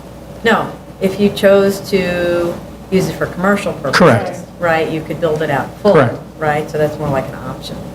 So, and how do you do this? If you've got an existing building that was converted from residential to commercial, then the DOB would have made, this would not be an Article 1, Chapter 5 building had it stayed. So the DOB would have made you remove that rear yard anyway. So how Correct. come those guys are different? Those guys are different because their residential extends into a non-complying rear yard. So they were residential buildings before, the ground floor and the second floor had residential? On their site. That's your understanding? Yes, that's my understanding. So prior to the renovation, it was an entire residential building, legal residential building, that was considered a non-complying? No, I'm just referring to 138 right now. That's what I mean. Yes, 138 was a residential building, and then they added more floors to it so they could take advantage of this existing non-complying condition. upon information and belief. I mean, So if you could like get more That's fine. information and more belief. Right. Well, we'd like to do that. I mean, Chair, I think this goes to a more critical point here, which is, we were given the submission from the representatives of 138 at 4:55 on Friday. Right, So- no, you don't need to, Okay, that's fine. fine. But it's also that we raised 138 West 19th on Understood. our own at the Yeah. last hearing, and we have floor plans and Understood. all of that, and asked some very similar questions. Understood. Like, why can't you do what? Yeah, no, we're happy to address that. Right, okay. So, you know, and so you need to talk about what the occupancy of the existing building on the subject site was, and why it couldn't have taken advantage of its non-compliant conditions, for example. But that's despite testimony with regards to the condition of that building? I mean, one of the. Yeah, because, you know, I have to say, had we been presented with a site Right. where there's an existing deteriorating building on the site, the conversation might have gone differently, right? Understood. Not to say that we would say definitely add to it, but we might be able to say, why can't you preserve enough of the existing structures so that you qualify for reconstruction of the existing non-compliant conditions? Okay. Right? So having removed them, now you couldn't. Understood. Right? But maybe it wouldn't do you any good, is I guess the point. Right. Okay? Okay. All right. So, okay. Okay.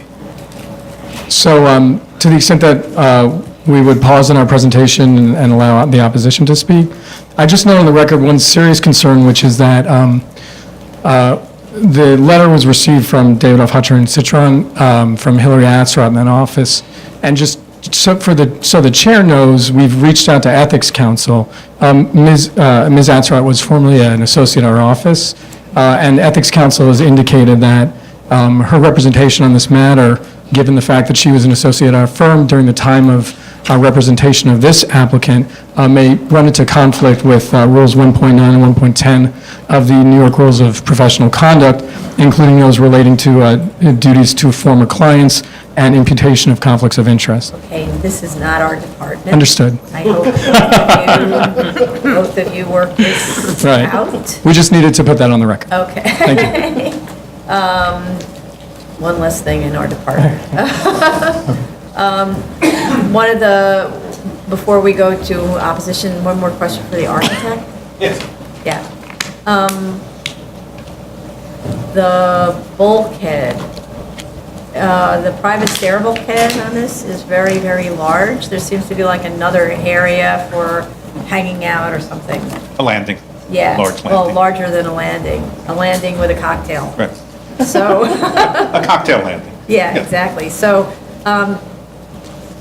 in the interest of keeping the scope of the waiver as small as possible, the cocktail lounge should probably go. You know, it'd be different if it was an outdoor trellisy thing. But, right, because that actually doesn't count as bulkhead, and so that's additional height. for the Right, building, an area, Right. And then the other question, That wasn't a question, actually. Sorry? That wasn't a question, actually. No, that was a request. That's right, okay. Or maybe more than a request. And then the other question is, you have lots and lots of versions of the building, some in elevation form, some in Right. rendering form. I'm thinking the renderings are more complete in your thinking, if you could conform the elevations to your I'll make sure that they renderings, are, yep. And clarify what the finished materials are, especially on the side of the building, which is visible. The west side. Yeah, and then also, it seems as if in your rendering, the windows are higher than, what did I get? Higher than the parapet, something like that. No, higher than the ceiling. I mean, than the roof. We'll sorry. make sure that that's all. Yeah, so, because I thought that Right. was kind of an Yep. interesting trick. And then, okay, so I think those are my questions. Okay. Yep, we'll take care of that. Thank you.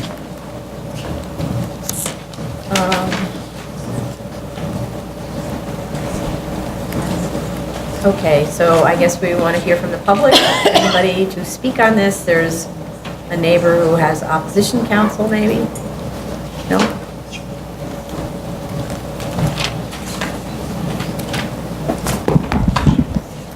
Good afternoon to you, Chair Perlmutter and the other members of the board. My name is Hillary Atzrodt from David F. Hutcher and Citron, and I, along with my colleague Ron Mandel, represent the Kesselman family who reside 26 feet away from the proposed building.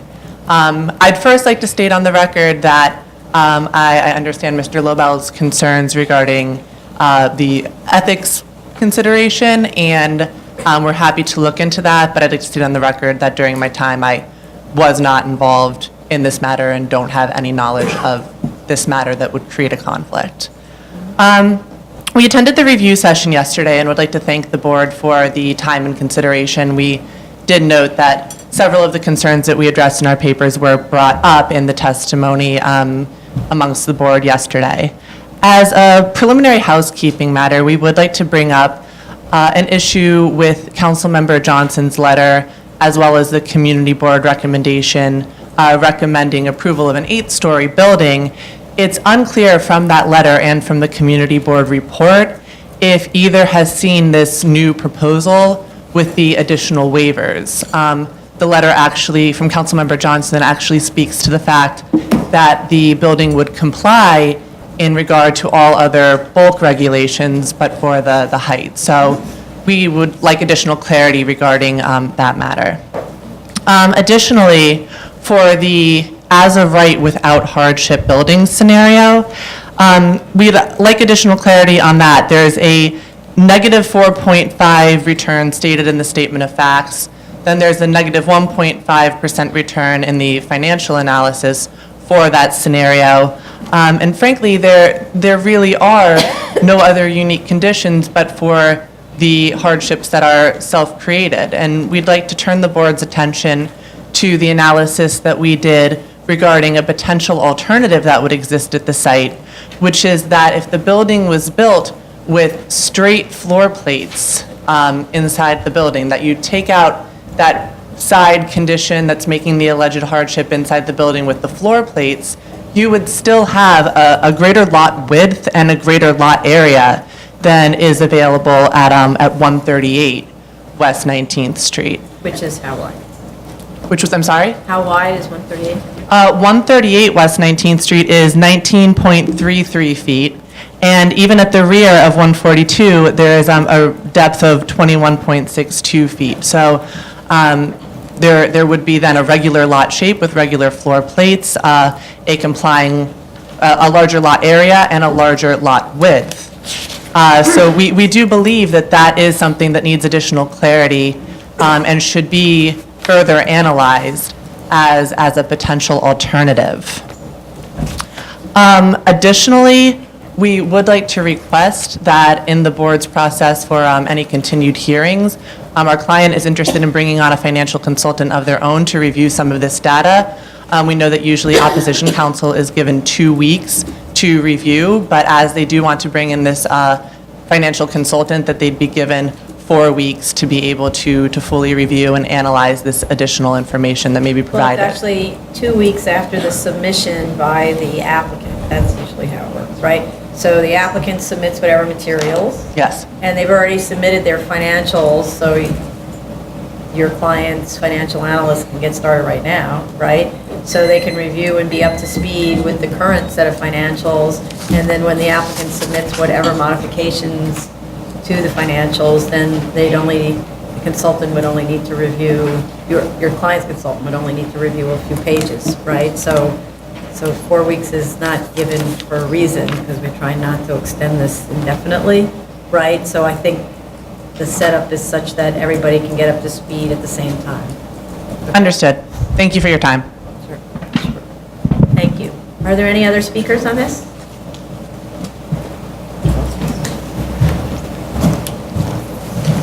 Good afternoon. I appreciate your taking the time. My name is Seth Weissman, and I, along with John Scott Johnson, are the developers of this project. I wanted to highlight a couple things that you've raised, or maybe clarify a couple of questions that you had. The first is that the building that was deteriorating that we had to take down with the permission of the former council of BSA was a compliant building. So there wouldn't have been benefits to trying to maintain a non-compliant structure. We'll provide the backup to that, but I just wanted to highlight that. The other thing is that, and I believe you guys have copies, but I'm happy to provide additional copies. Corey Johnson's letter specifically recognizes that our variant seeks a waiver of the sliver law, lot coverage, and rear yard requirements. It's on page 2. I think opposition counsel mentioned that it did not address those things. We've gone through the plans extensively with him in his office, and he has provided the support. We've also received support from Senator Brad Hoylman, and we've also received over 50, I think 60 letters of support from neighbors, including neighbors that are on the block, neighbors that are on the rear, neighbors that are in other parts of Chelsea. So we've made a really concerted, strong effort to get community support and recognize the contextual nature of our project. And actually, this is for the original 10-story version. So. Did you already submit that to the board? I don't remember seeing so many. Okay. I don't know, but I'm happy to give you a copy. No, it could be an official submission. I think it was submitted. Okay.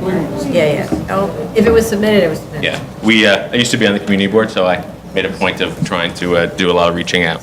And then one thing I know the opposition council mentioned with 138 is, their lot is not only 8 feet deeper traditional, their lot is a traditional 100-foot depth lot, which is, again, 8 feet deeper than ours.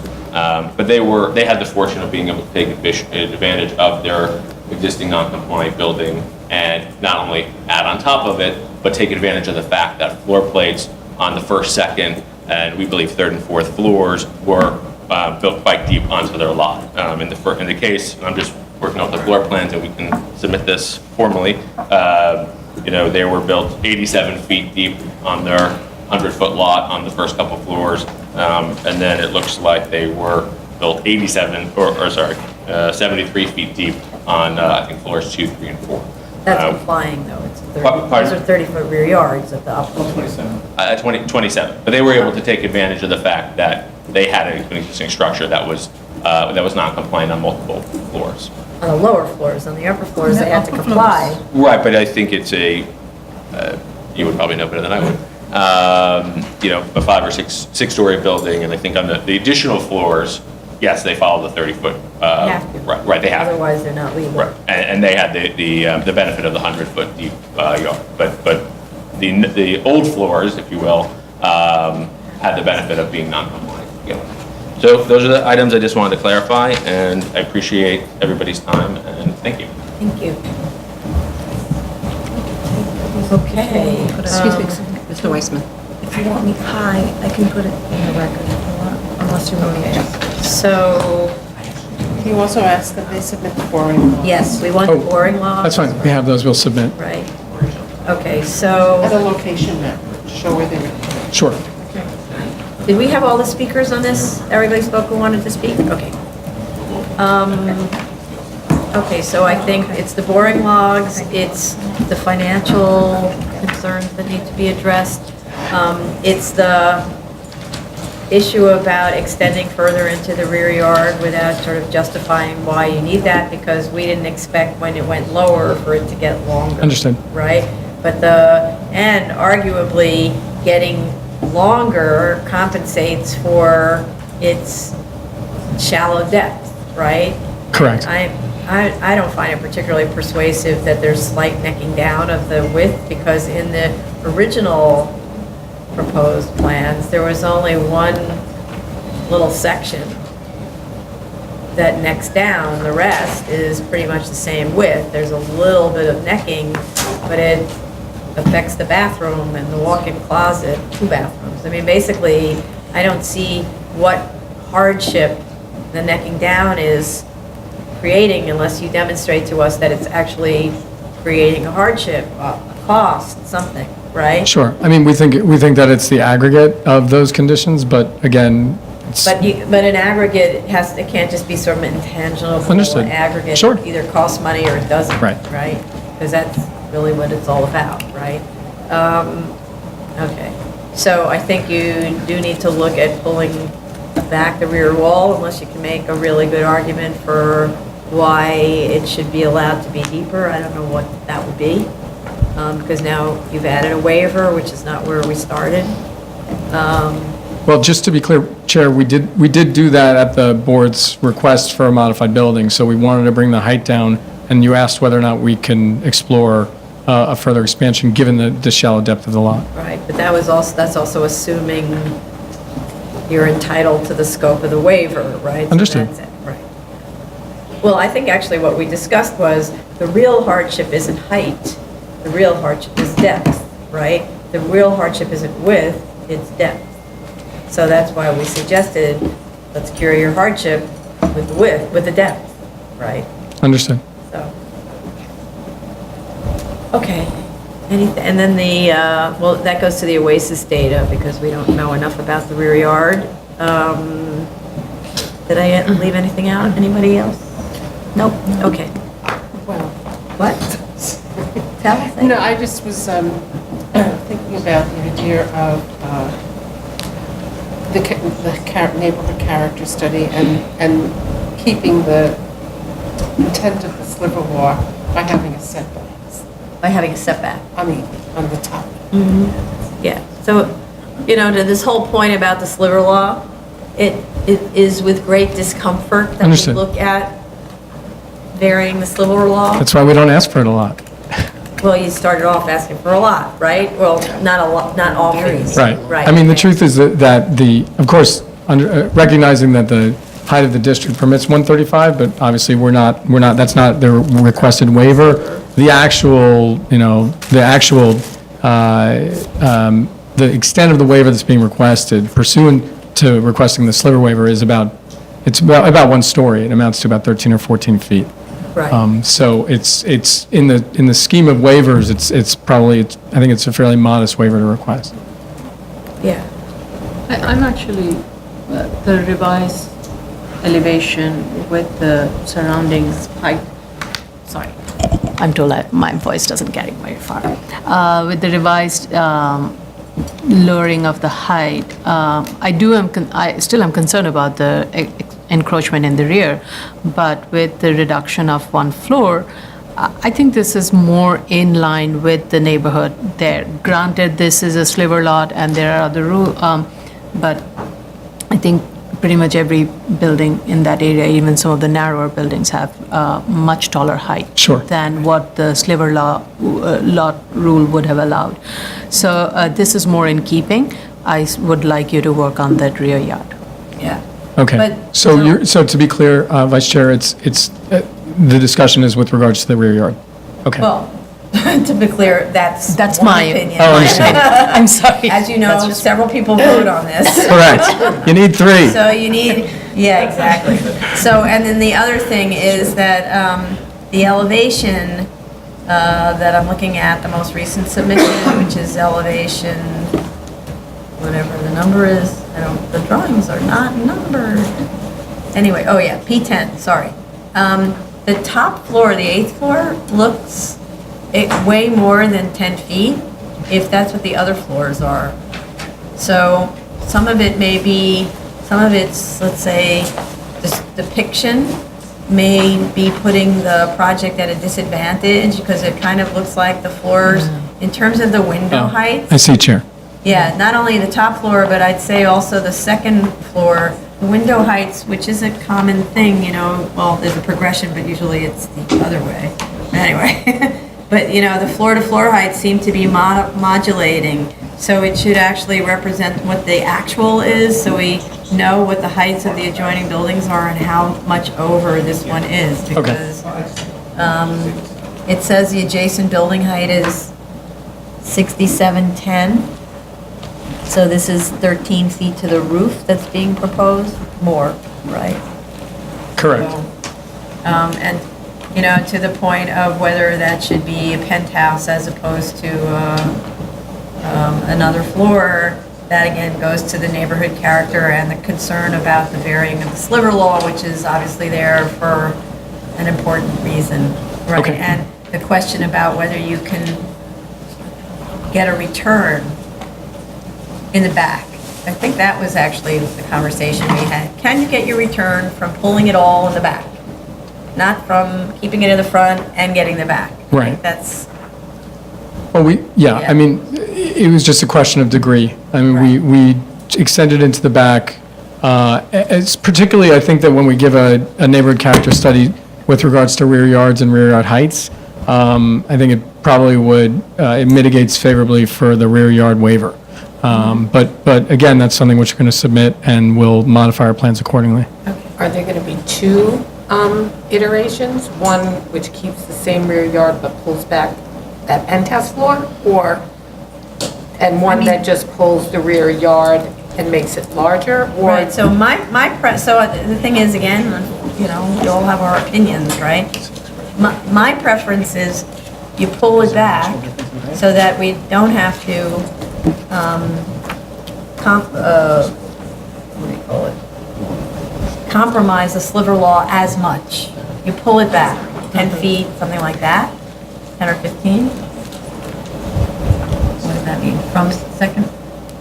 On the 8th floor, on the 4th floor. You mean why pull it back from the second floor? If it were a commercial use, you would be allowed to build up to the lot line. So here it's set back. You mean on the street? No, you're No, you're talking about the rear. Chair, No, we're no, talking I'm about talking the about the front front. setback. Yeah, I'm talking about the front. Let's stay in the front. Okay. So I'm saying to not compromise the sliver law too much, you pull it back on that top floor, say 10 feet, just throw out a number.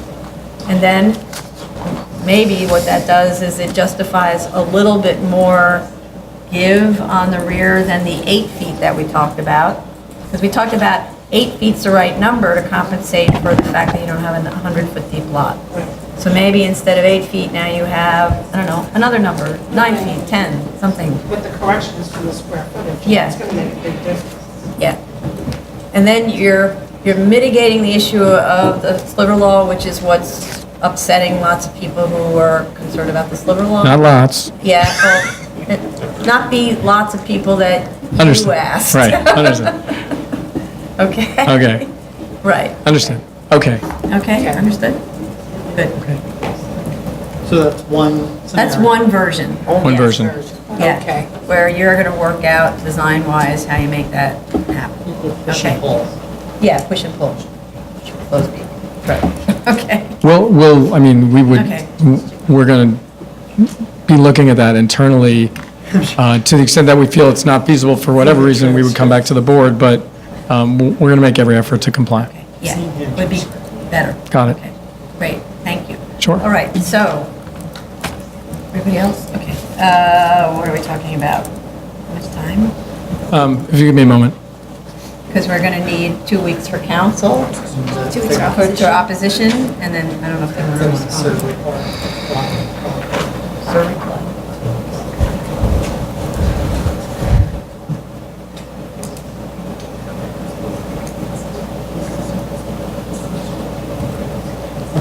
So the applicant is just cognizant of the fact that, given opposition, there's going to be a response from the opposition and our response to the opposition, So you so want us to reply? I think we would reserve the right for that. Okay. So I think that we'd like to keep the schedule as tight as possible. Okay, so, but still, you need to respond, so you need We do. like a month at least to get your act together, right? imagine. Your stuff together? I'm kidding. Maybe Well- maybe 3 weeks, if that works out to a feasible schedule. Well, you're the one who's working over July 4th Yeah, weekend. no, we've talked about that. Yeah. We He's talked an about that. architect, he can't help it. I understand. Anyway, so let's just say, we'll try this one out. July 5th submission, Oh, that's great. so I can make it July 12th. All right, so anyway, it's not nice. I know. July 12th submission. 2 week later is July 26th for opposition council. And we'd take a week for the SIR reply. Oh, okay, so if you took a week for the Yes. SIR reply? So that, yeah, that's good, okay. So that's August 2nd for the reply. And then we need time to read it, so that gives us the, Actually, looks the 22nd, right? no, so let's go back, because that doesn't give us 3 weeks, does it? 1, 2, oh, it does. August 22nd for the continued. Okay. Okay, did everyone hear that? 'Cause I have to repeat that now. No, July 12th submission, 7/26 for opposition, and August 2nd for SIR reply, August 22nd continued hearing. Bravo, Got it. thank you. Thank you, Chair and Commissioners. Okay. Item number 21, 2016-4249BZ, 2420 Amsterdam Avenue, Manhattan. This is going to be quick. Should have taken the PCE first. Yeah. We're still on the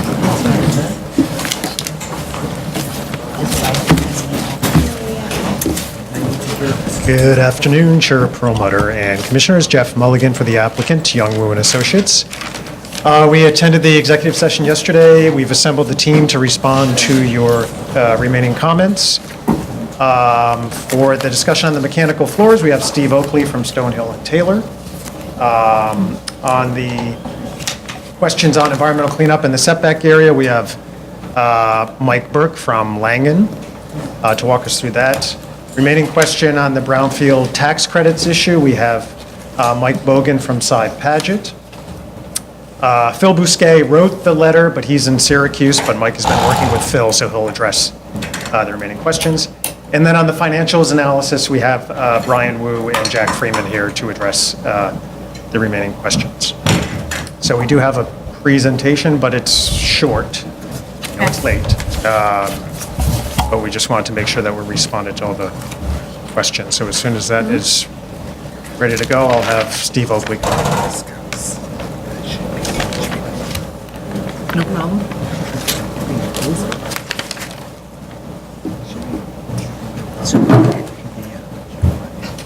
Yeah, Sean seemed to think it was a good idea. Everybody seems to think it was a good idea because it's one of those neighborhoods that.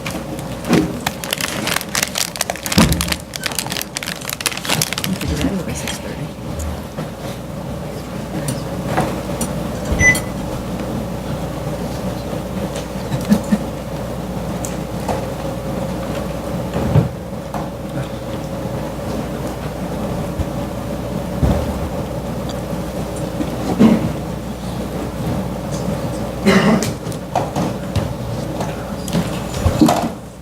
Should have cleaned the board. It's got schmutz on it. I don't have any napkin. Yeah, there's no clapboard there. There's no eraser. Napkin, you got it?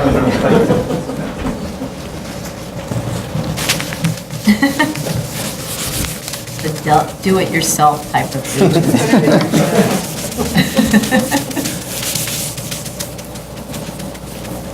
Is that too bright, or are you good with the light? You good with the light? Okay. That's good.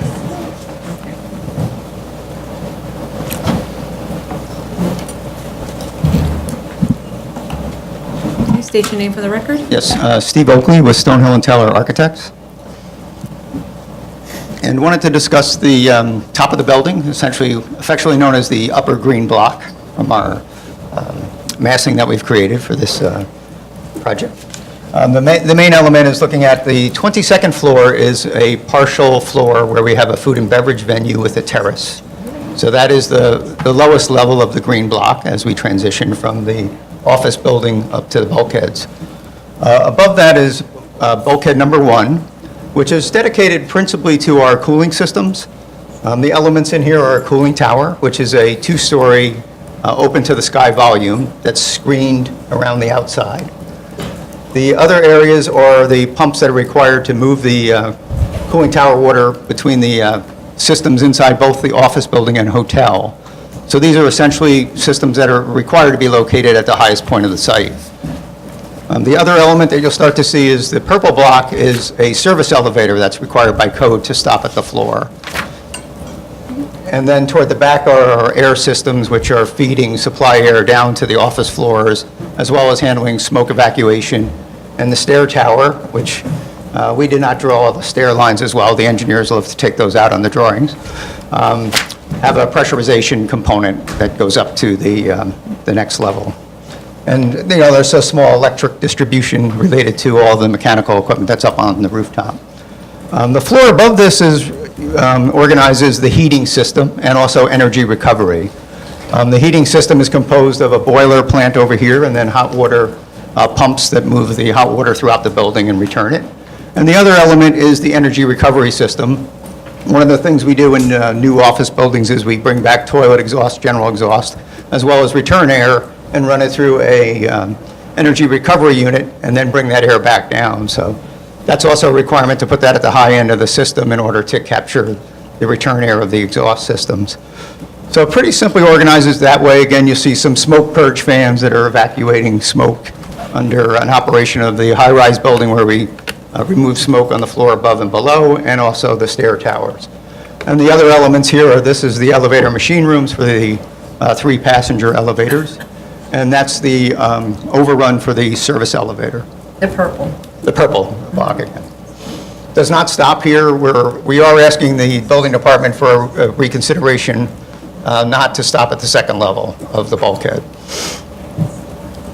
And then the final one is there's a small bulkhead that would appear at the upper roof at the highest level, which would have the machine room for the service elevator because of the 28-foot overrun dimension that we have for the elevators. Okay, so the elevator actually stops at that first bulkhead level, that's why it's not really a bulkhead it's not a bulkhead for the first bulkhead level. The It will be elevator classified as a is floor, yeah. It's a floor, yeah. right, okay. All 4 elevators do stop at the 22nd floor, but only one continues on to bulkhead number 1. But it doesn't count as floor area because it's coming inside of a mechanical room. Correct. Right, okay. And so it's, what is it, 20 what? It's a 28-foot overrun for the elevators. And then the other element that would be up here in the red block would be the stair that is required to go to the high roof. So it'd be a Has to small. go to the other red element is a staircase? Yeah, has that's to why go it's to the extended a top. little wider. Would be the stair would come up as well as this elevator machine room. Okay. So on the first bulkhead level, you said there's a cooling tower that's a double height space? Correct, yep. Can You you wanna go show back? where that appears? Is it double height into the second level of the bulkhead? This is a 2-story volume open to the sky. Okay, that one. And then, so we're seeing it again on the next level? Yeah, correct. You're seeing the upper level of it, which would have a Yes, catwalk and okay. other components. Okay, thank you. Thank you. Anybody else have questions, as long as I have the engineer? Okay. Thank you. Okay.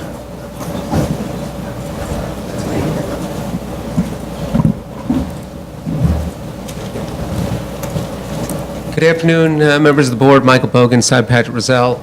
I know that you have in front of you a couple of memoranda that relate to the Brownfields redevelopment tax credit uncertainty and the basis for discounting the tax credits, one by Phil Bousquet and another one by Rue Associates. So I've read both these memos. I helped Phil work on his memo and obviously agree with the conclusions of both of those memos. I believe the board has asked a couple of questions specifically about the uncertainty with respect to the Brownfields redevelopment tax credit value. And specifically, if you look at the Rue Associates memo, putting aside some of the initial points about the time value of money, which I don't think, I don't need to stand here and talk about, but the memo discusses the approved component cost element of the uncertainty and the applied rate element of the uncertainty. And I believe the board had some questions about real-life circumstances where we've seen that come into play. And I've been in front of this board on other matters. I've worked on many brownfields projects and have actually seen these elements come into play. So on the approved component cost, because of confidentiality, I can't mention client names or specific project names, but I can give you some concrete examples where the state has changed its position on very important remedial elements, or what used to be remedial elements that are now no longer counted as remedial elements, so are not subject to reimbursement under the Brownfields cleanup program. One very recent example of that is the state's changing its position completely on vapor barriers and whether those are remedial components. And you're going to hear from Michael Burke to the extent you want to ask him about that also. We're involved in a number of sites right now where the state is telling us those are not remedial components. They're important parts of a construction project, but we're not giving you, you can't put them in your work plans, and we're not giving you credits on them. Also, with regard to building slabs and foundation elements, the state has told us they will no longer consider those to be remedial components, and they're only giving us credit for the functional cost of 2 feet of clean fill. Those obviously have very significant effects, and I know you are familiar at this point with the Brownfields cleanup program and the way that the tax credits work in 2 different ways. One is you don't get the 28% compensation or reimbursement from the state on the remedial credit component, that is on the site preparation credit component, and it also reduces your cap on the qualified tangible property credit component. Wait a minute, why does the clean fill, the foundations and slabs go to whether you get the initial credit? Right, you would get the initial 28%. If it's a part of the remedy, you get a 28% credit, but it also, when you're calculating what your cap is on the qualified tangible property component, it's the lesser of $35 million or 3 times the cost of your remedy. Right. So if your remedy costs less, then your cap comes down. The second one I get. I didn't understand the first one. Why don't you get 28% of? You don't get the 28% because it's no longer considered by DEC to be a remedial component. So if it's not a remedial component and it's not going to be put in your remedial action work plan, which they've told us you can't put it in, they've literally struck it recently from remedial action work plans, then you don't get any tax credits for it. And just importantly, those are projects, when we got into the process, that we anticipated and calculated getting those credits. We're not going to get them. Those are a couple of concrete examples on the approved component costs. I could give you other ones also where we've had bulkheads when we're dealing with a waterfront project, not bulkheads up in the sky, but waterfront shoreline bulkheads, where initially DEC told us, listen, you got a waterfront project, stuff could be moving off the site into the water. Your bulkhead should be considered part of the remedy. And then later on, they've turned around and said, no, on second thought, no. Not going to make it part of the remedy. You can't get any credits for it. And I don't need to tell you that a bulkhead is a very expensive engineering component.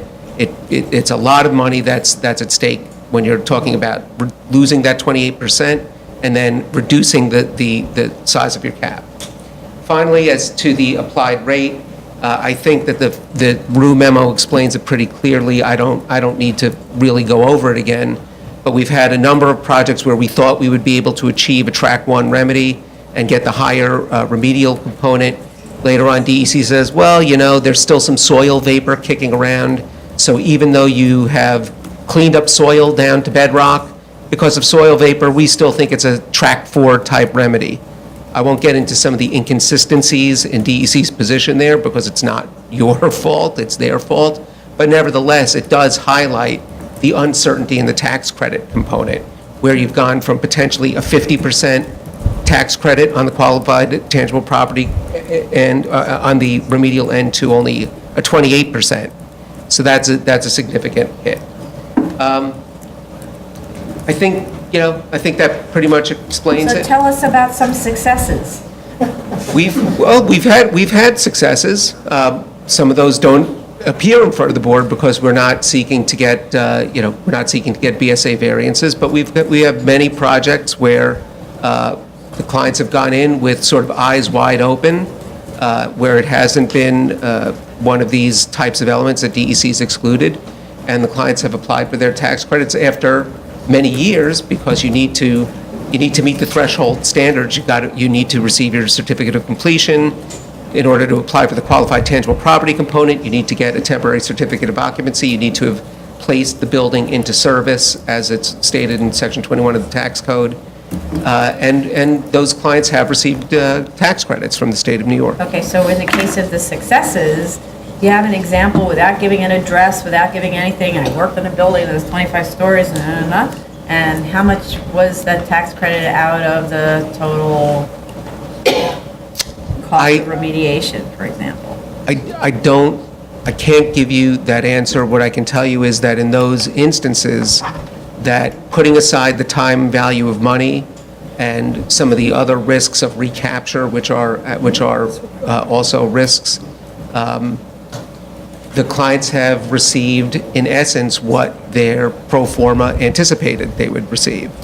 But those are not projects that are in front of the BSA. No, I know that's not my question. My question is if you're qualifying for one of these brownfield tax credits and it's a successful one, it's one where all of the anticipated components were approved, then what kind of a number are we talking about in terms of that? Madam Chair, it really varies very significantly from project to project. So that's why I wanted to hear some real-life projects. I didn't want a general. I wanted Give me an example, a 20-story building, a 4-story building. Like what's the number? I mean, the number really depends, and it's not that difficult to calculate. The tax credits are pretty straightforward in terms of how you calculate it. Okay, so like, for instance, the ones that were calculated here. If you were saying, we're gonna be so optimistic and that we're gonna be successful, then potentially what was calculated here would be the the amount of the credit? I think I'll let. Whoa, wait a second. This is the person who handles brownfields. Well, let me answer. I mean, this particular project is actually a pretty good example of where things have gone not as anticipated. And again, I don't want to get too deep into it, but this is an example where we've talked about a vapor barrier as being a remedial component. We're not going to get tax credits on it. I'll tell you that right now. Well, so you know what the number would be. No, you're not going to include the vapor barrier. But the point is that that's already showing that that's why you don't take for granted a full recovery on the tax credits. No, I get that. That's why I wanted to hear about a successful one where you didn't take anything for granted, but in the end you were successful and you got what percentage? 100% of your... I think the Rue memo did a survey across many sites, which is better than just me telling you a particular site. And I think what they found was on average a 27%. No, that's not my question on averages. Okay, anyways.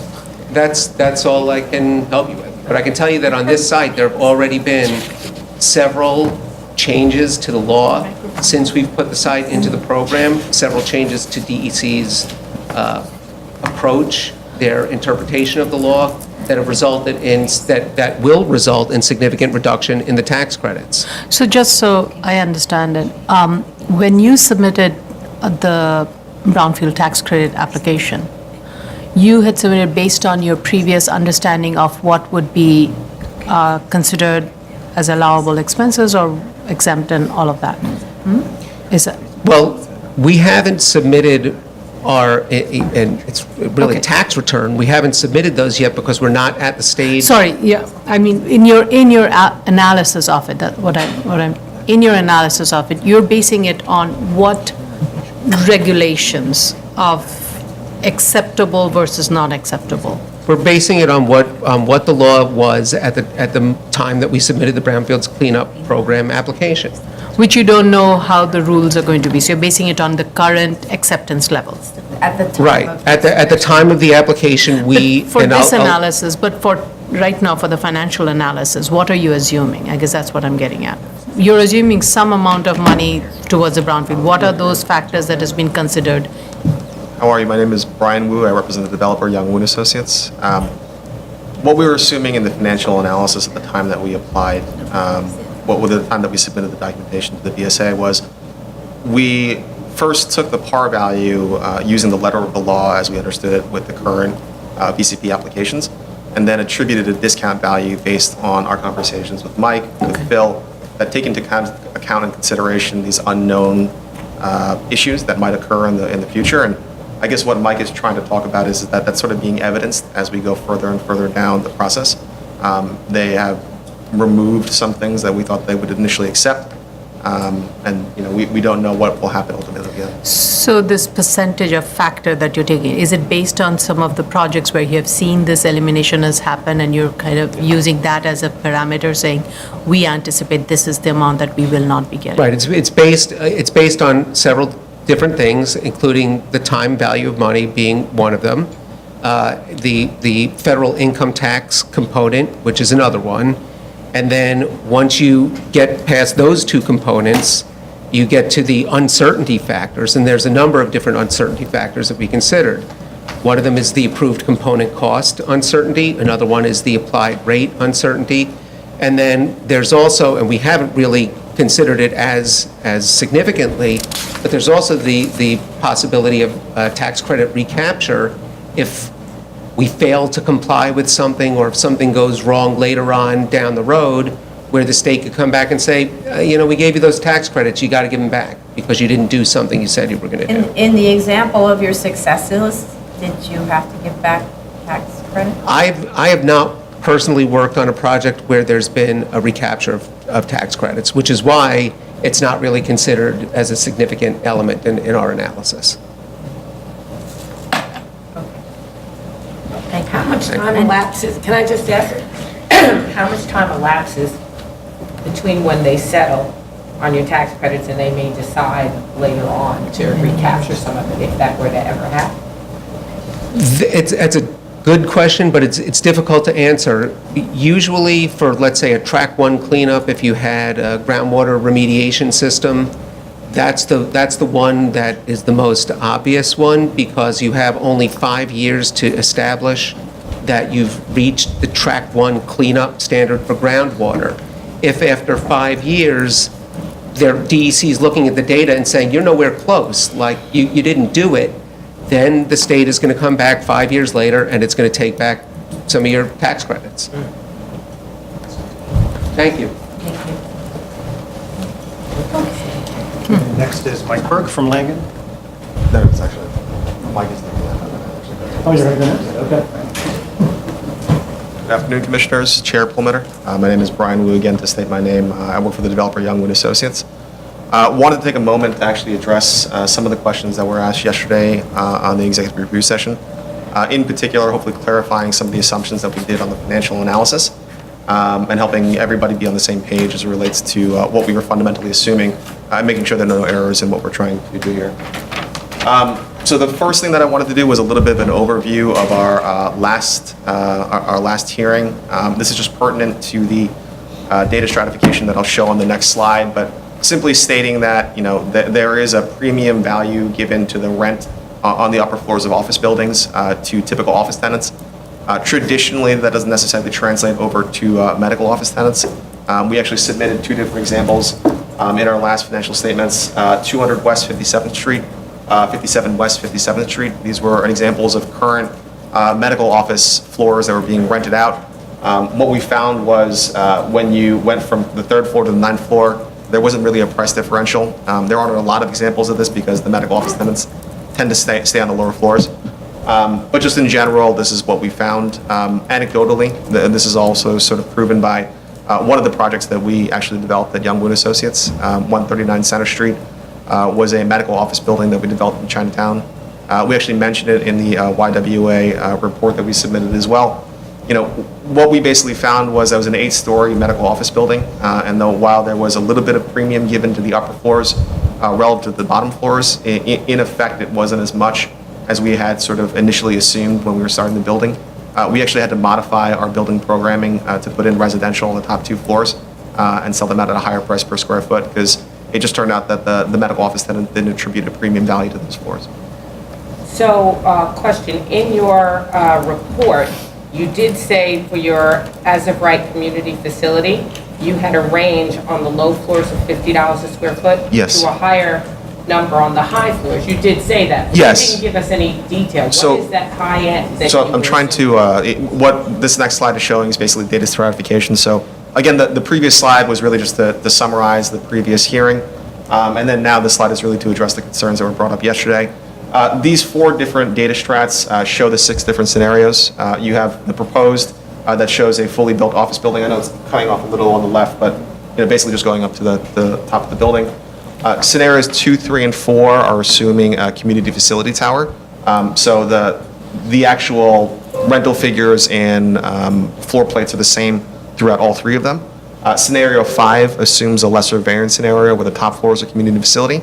And scenario 6 is the lesser variance where you assume the community facilities on the lower floors and actually shows the same rental range as it does in the proposed scheme. So what we heard on yesterday's review session was a very astute comment to say that you know, when you sort of moving these numbers around a little bit, there is a chance here that can materially affect the feasibility findings of your financial assumptions. And so what we wanted to try and do is to show you what was driving our financial analytics and when we were doing these actual stratifications, the way that the math actually works. So in scenario 1, where we had the proposed office scheme, what we assumed was on the bottom floors you were getting a $50 rent on the first 2 floors, and on the upper floors you were getting a $70 rent. And then you would then stratify the data between the 5th floor and the 18th floor accordingly, showing sort of incrementally higher rents as you got to the higher floors. What that actually did was the weighted average blend on the rent came out to $59 a foot throughout the entire building. For the purposes of the financial analysis that we submitted an analysis that's $60 a foot. Part of the reason for that is to a certain extent when we are doing our underwriting, if you look at the variability in all the inputs, if we were to increase some of these rents a little bit more, decreases a little less, you get sort of within the margin of error, and we felt that for simplicity's sake, in terms of the submission, it made more sense to round to 60 than state 59. And I'll sort of go through that through the other five scenarios as well. For the proposed, I had a range of 55 to 70. So I thought you were starting off at 55. That's what I think was listed in your paperwork. Oh, I apologize. It might have been Which meant that you maybe would have meant slightly you were misstated. starting at a higher point for office. Right. And so wouldn't that But if you were skew to- upwards if your two lowest floors were at 55, which are your two of your larger floors, basically. And then I would assume that 5 and 6 are going to be higher than 55. Shouldn't that skew everything upwards and maybe change your average? It is debatable. I think that the margin of error there would basically come out to, if you were to rent these out at slightly higher rent, you are currently under 60 on the weighted average today.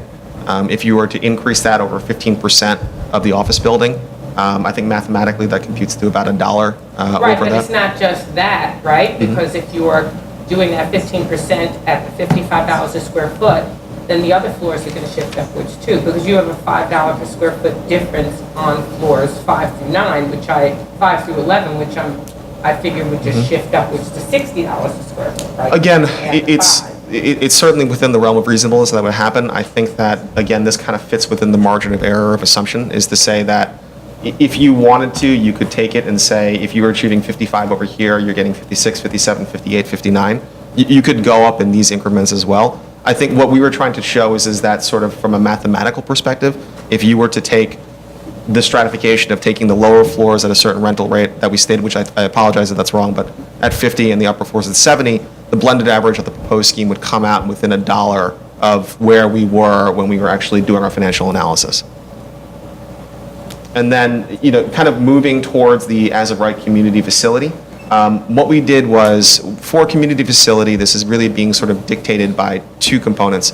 One is what we are seeing sort of to be the absolute dollar amount that we see community facility tenants willing to pay for medical office space in Washington Heights. This is being evidenced by both LOIs that we've submitted to the board, but furthered by our ongoing conversations with potential tenants that want to take space at the office building.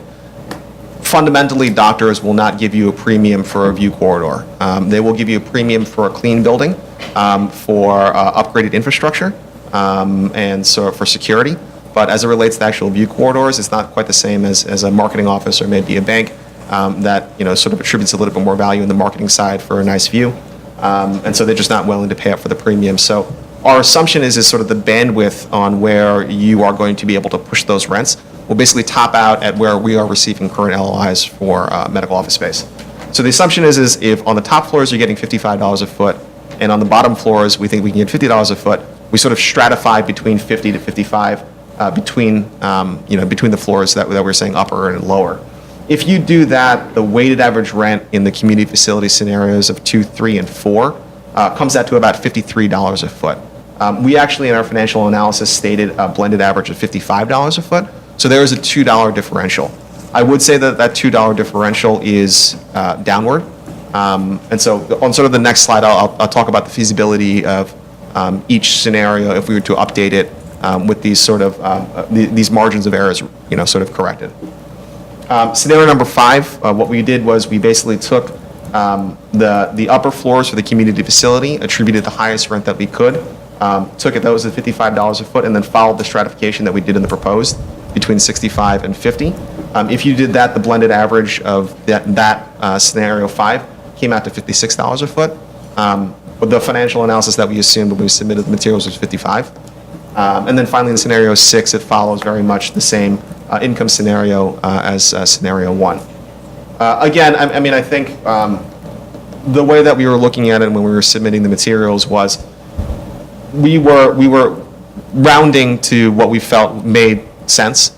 All of this, to a certain extent, if we were to play with the numbers, again, moving floors here, moving floors there, as Commissioner Otley Brown mentioned, can sort of pull and push this number up and down a little bit, but it will all be contextual. You won't be able to materially really move the numbers. They all kind of hover right around what we were assuming was the base financial analysis underwriting. But this slide is a little bit blurry, apologies for that, but basically, scenarios 2 through 6, even if we were to follow the updated numbers of 59, 53, 56, and 59, would all fall within the realm of still not working. The reason for that is, if you sort of back of the envelope it, a $1 decrease in gross rent translates to about a 50-cent increase or decrease in NOI. So if, through 120,000 square feet, you were to take a $1 increase or decrease in value, the NOI would move by a function of about $60,000 to $70,000. At a 6% cap rate, that equates to about $1 million in value. So again, sort of a simplistic way of looking at it is to say that in all these scenarios, if we were to correct it by a function of $1 to $2, you would move the total value by $1 million to $2 million. And that given the way that the financial analysis are forecasting the profit margin, scenarios 2 through 6 would still fail. So. Would still not be feasible.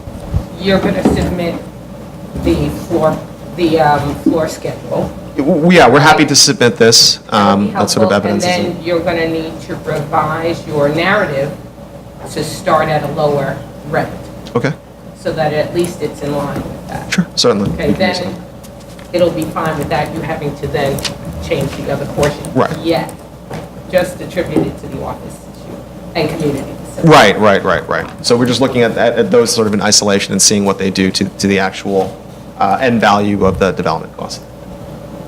Wanted to very quickly clarify 2 points. One that Commissioner Montanez has on the budget as related to scenario 6 versus scenario 1, saying that there was a $6 million difference between the two and sort of what was going on there. We just wanted to clarify that really the $6 million difference was encapsulated within a number of different variables, not just construction cost. There was in addition about $1.6 million in financing cost. As your budget increases, your mortgage recording tax increases, your overall construction loan increases, and then also your the attributable sort of costs for the financing elevate, and that's part of the cost as well. You also have an increase in insurance and general conditions and TI. So if you sort of add all of these different components together, that's how you're getting to your $6.3 million. Well, it just seems to me that in terms of the income, between scenario 6 and the proposed, they're very close. The only difference is really a slight loss in retail space. So it's a slight loss in retail space. The assumption. The big difference, the reason why the scenario 6 doesn't work is really because of this. Right. That's why I wanted some. Sure. Our assumption is if you are limiting the user base as a result of keeping a community facility, and the belief is that the ambulatory care facility is able to command the most rent within the sort of bucket of community facility, you have to do certain things in order to upgrade their space, as we sort of mentioned during the last hearing. That is inclusive of a separate lobby entrance, increasing the elevator capacity to service those floors, doing things structurally to increase the live load. Those all translate into an additional premium on construction costs. And you have to increase the live load. Ambulatory care facilities have diagnostic and mechanical equipment that they have to put on their floors. A traditional office space has a live load of about 11 pounds per square foot, versus, if you're in an ambulatory care facility, you have to do things like, if an MRI machine comes in and things like that, you have to have the ability structurally to hold that. Traditional office doesn't. It's usually just papers and people. So could you highlight that when you do provide your information, since your rent for offices on the lower floors is now equivalent to the rent for your medical space on the lower floors? Sure. You're going to have to bring out that portion of your argument that it's a cost issue, because otherwise we would then say, well, then have medical office on the first 5 floors, because now you're telling us the office is at $50 a square foot also, so why would we issue you that waiver? And the medical uses that's right. Right. It's just that the financial scenario is infeasible in that scenario. Right, so you have to for your financial Oh, okay. report, you have to highlight that portion, Certainly. since you're now resetting your income. Certainly. So just a That question shouldn't be a though problem. about that. So with the ambulatory care, you've been thinking the whole time that it would become a classic ambulatory care center as opposed to renting to a bunch of doctors who don't have much in the way of needs other than sinks and little bits of equipment. Right, You're right. looking at it as more of a facility associated with the hospital somehow. Right, so I guess the medical office, NOMR, sort of covers a lot of different uses and a lot of different criteria as it relates to the user base. Right. You have ambulatory care facilities, you have private practitioners, you have psychologists, you have physiotherapists, they all sort of included within that bucket of medical office. When we are talking about sort of a mixed-use opportunity where we can do both commercial and medical office, we are leaning more towards trying to do things like the physiotherapy or the psychologist. The logic behind that is that hopefully you can control your construction costs. If you are to do an ambulatory care center, you do get a rental premium. You do have to pay up more for construction costs though. But when you're working on these scenario, are you looking at it as the ambulatory care that is more associated with having radiology suite or something like that? Yes. Or are you looking at it as therapists and, Oh, I'm sorry. The ambulatory care facility is specifically the radiologist and those kinds of people. so, all right. Just wanted to summarize on the real estate taxes. I know there was a comment yesterday from Commissioner Otley Brown just regarding progress exemption and just making sure that we were appropriately attributing that. I just wanted to make sure that we were doing it correctly and everybody was in agreement. From what I could find in the Schedule B for the development costs, what we assumed was we basically had anywhere from between a 27-month to a 30-month duration on construction. So we assumed 2 years of progress exemption. So we actually held, when we first did the analysis, the real estate taxes were assumed to be $99,000 a year. So we then assumed that the 2 years of construction real estate taxes would hold still at $199,000 per year. So in all 6 scenarios, we held that constant. This is all in the Schedule B that we provided the board. And then as it related to the rent-up real estate taxes, those are all a function of the NOI that is attributable to the project post-completion. So that... And you're doing taxes as a percentage of income. Right. Right, so you have to give me the percentage of income that you're generally assuming. Sure, certainly. Because you end up at $1 million is your maintenance taxes for your income and expense statement, I think we right? come up at somewhere the rent of No, I know real estate that, tax. but I'm just saying, you're really basing it off of your income and expense assumption of the taxes on the previous page, which I believe is, what, $1 million a year? I'm sorry, I don't have that in front of me, but what is this in reference to? Really, $1 million a year.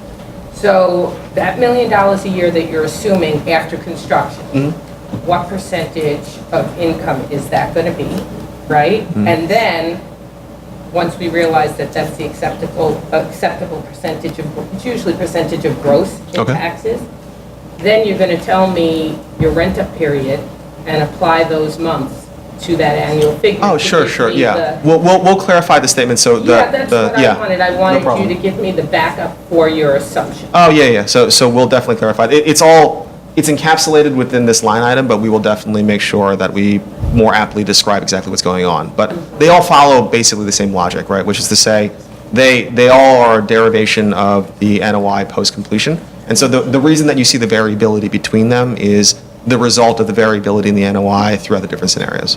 Actually, I don't think you, oh, okay, you do.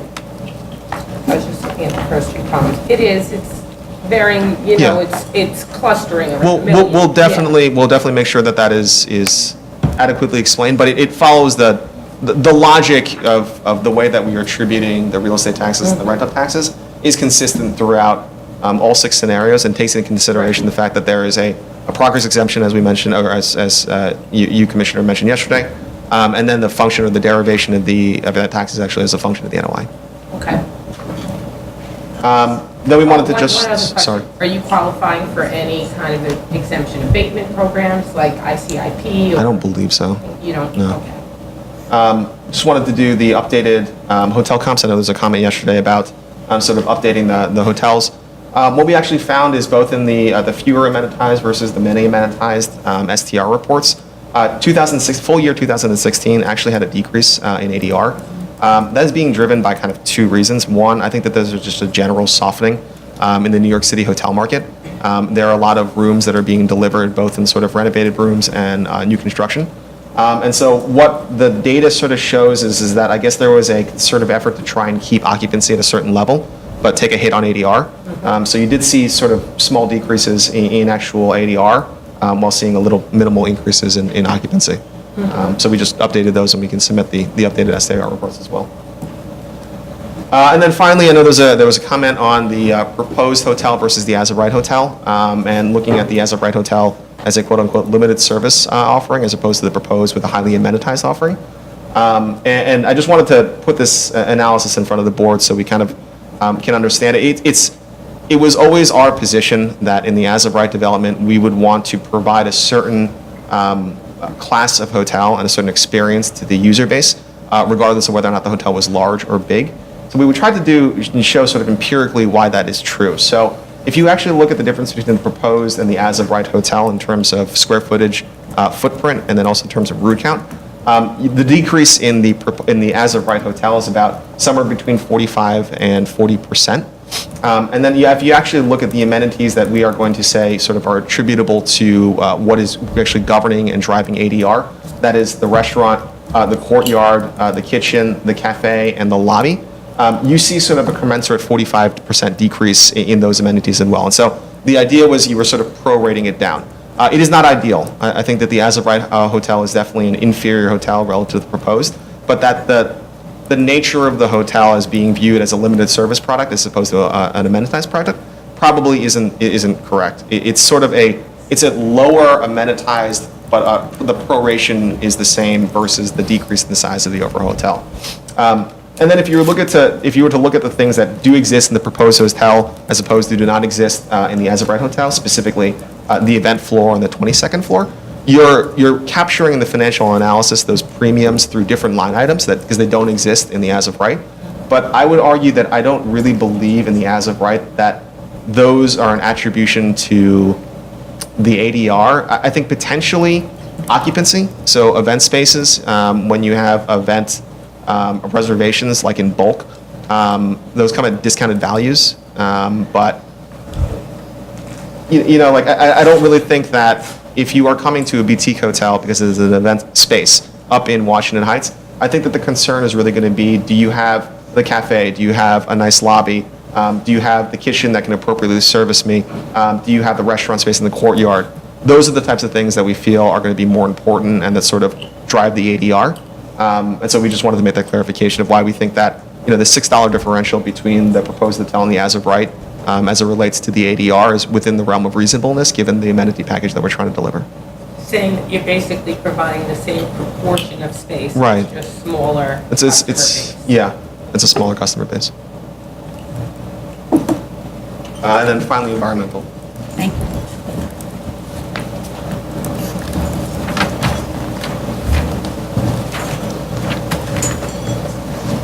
Good afternoon. My name is Michael Burke. I'm a principal with Langen, and I'm here to represent the environmental hardship and more the technical piece of the presentation.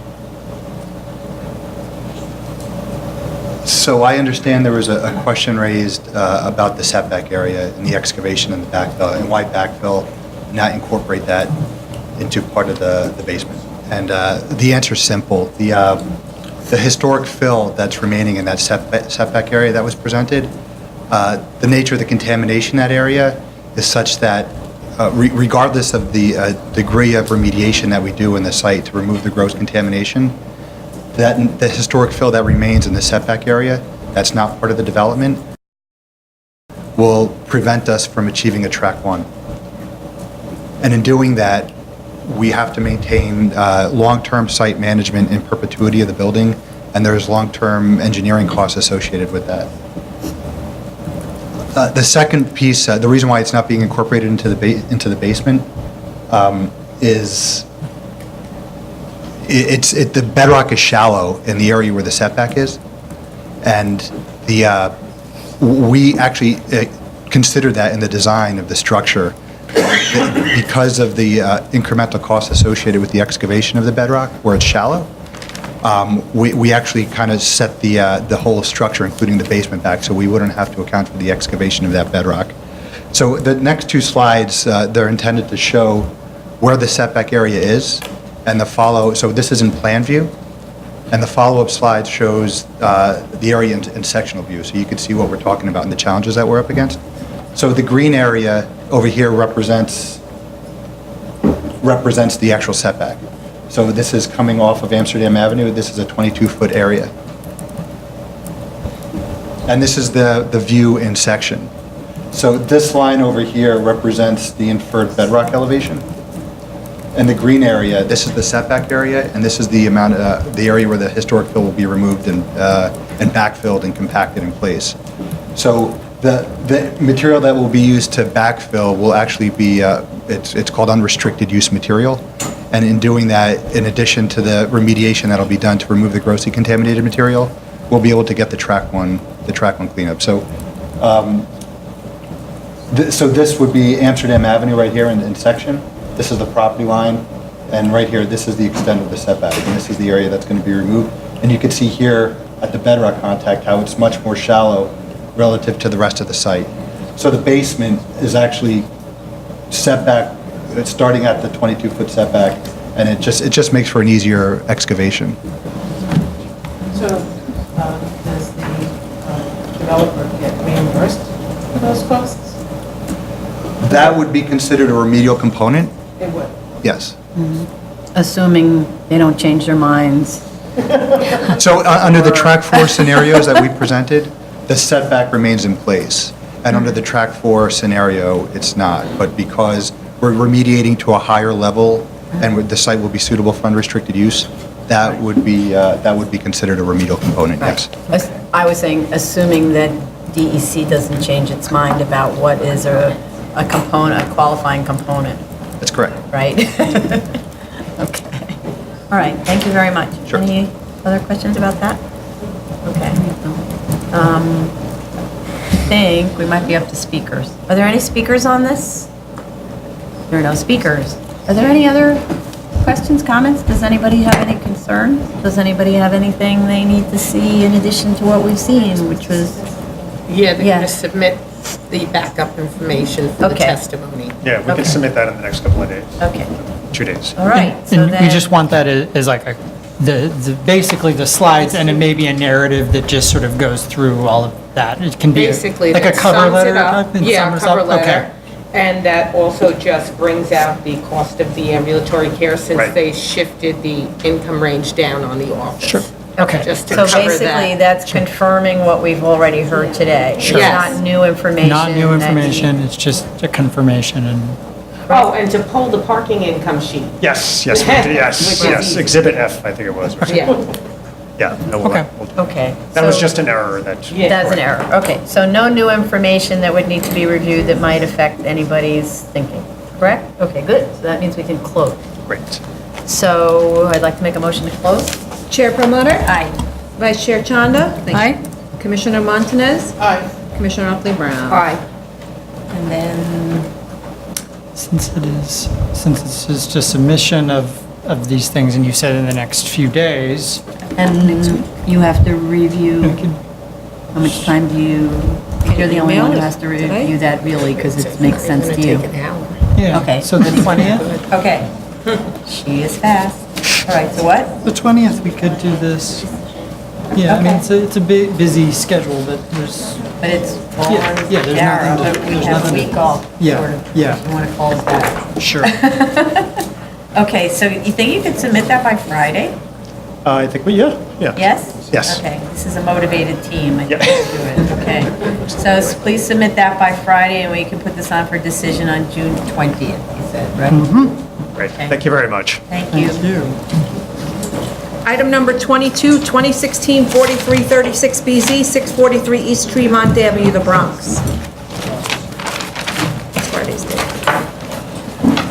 Oh, the 9th, with the 10th. Yay. Okay, let's do this.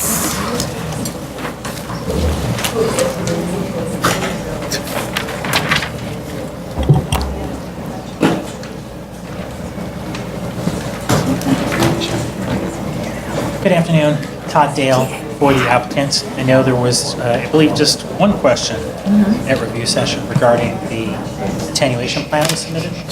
We're continuing, please talk outside. Just receive some information from the architect to discuss the issue. There are no isolators that are shown because, as demonstrated on the plan, they're actually preparing to construct a brand-new floor, and it's not part of the existing structure, so it's basically going to be a structure on top of a structure. And he says because it's going to be two separate, that the isolators wouldn't be necessary in this particular case. So you're right, isolators are normally shown, but because in this instance, it's a brand-new floor that's being constructed, that the space, in addition to the rubber flooring, is sufficient. Talking about the rubber flooring, you have on the plans, you note 6 mils of rubber flooring with an STC rating of 45. Then when you go to the detail page, it says there's 25 mils of rubber flooring with an STC rating of 45. An excellent question. When I asked him about the different widths, he said that the 6 mil is what's used in cardio areas because it's not as high intensity, and the 25 mil is what's used in weight areas.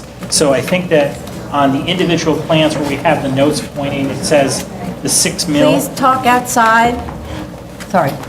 The 6 millimeter, the 6 mil rubber flooring is for cardio areas where the noise is not as intense, and the 25 is where they do the weightlifting and the weight drops. So that's what the difference is. So on the individual floor plans, I think most of them point to areas that are cardio. I don't know if one points to weight, but the They also say 6 mils on the plans. There's no 20. No. I think that one of them needs to change to 25 mil. It would be in the dumbbell area, which is BSA 103, which is the third floor plan. The other areas that are cardio would stay 6 mil, which is consistent with what is description. So we actually would need to change BSA 103 for the areas pointing to the dumbbell area. Dumbbells. That weight area is there. We can submit a new plan, or we I don't know how else we can do this, right? So otherwise, we don't have it on the drawings that you're supposed to do this thing, and then somebody's supposed to remember, oh yeah, there was where it was Nope, supposed to say that's fine. 26. So the one plan that would need to change would be BSA 103, because I believe reviewing all the other areas are cardio or stretch areas. Yes. Okay. So the bottom note, 103, which points to the dumbbell area, we will change to say 25 mil rubber flooring. And then the STC 45 should be the same, I think, based on the activity. So we'll get that plan in, like tomorrow. I would say today, but it's a little late. What? Sometimes it's easy to remember if you want me to just make sure. I'll make sure that's all. What do you mean, in 10 years you're going to remember?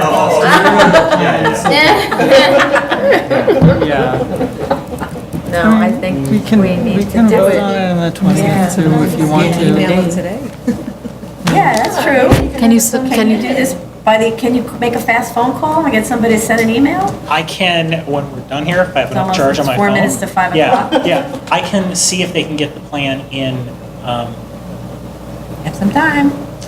If you want to just put this on hold or second call this, I can make a call right now and come back in a second. So And let's we do have that. also accepted hand changes to a drawing that's submitted here. Haven't we done that? We didn't do that. No handwritten notes. Handwritten, no? She says no. Even if it's signed and sealed, it's initialed by the architect? Is the architect? You're an architect. Is the architect here? It has to be the architect. Yeah, You you can't have can't- somebody you else can't change the have drawing. Todd. No, Todd cannot change I it. could change it, but it wouldn't be. He could, but he can't. No.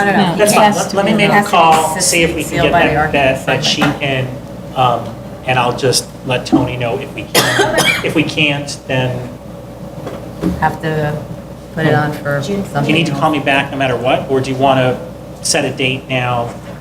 and Let's then- call you back. Let's do you as a second call. Maybe you can solve the whole thing. You might have a very motivated client and architect. Okay. All right. Alrighty, you want to do new cases? Do we want to do the PC? Let's own, fair is fair.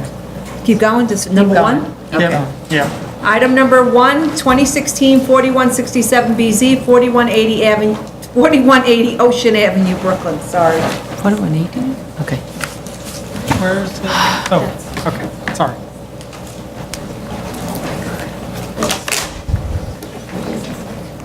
Oh, gosh. I know. I was like, oh, okay. I guess Eric didn't teach you about collating, huh? He doesn't know. Yeah, he didn't teach you because he doesn't do it either. Totally collated. Oh, wait, is it one each? Yeah. Oh. So she did collate. They're Wait, just no, no, very gigantic. large plans. They are collated. Two sets? No, they're collated, but they're just very large. Like this? Three sets? Like, Let her do it because she knows better. We were so big I couldn't fit them in. Is it two each? It's one plan per person. Oh. One zoning analysis. Okay. So actually, These are all those guys should need to Yeah, they get think them. that's what they were just so fat I couldn't. Here, so you got one? You got one? I knew it. Sorry. Oh, and looks like we have the zoning. She got the plan. She just needs the. Okay. You have one? Thank you. Yeah, I have a zoning. You have a zoning analysis? All right. Okay. I don't have one, but it's all right. Push here. Good, got it, thank you. Got it. Thank you.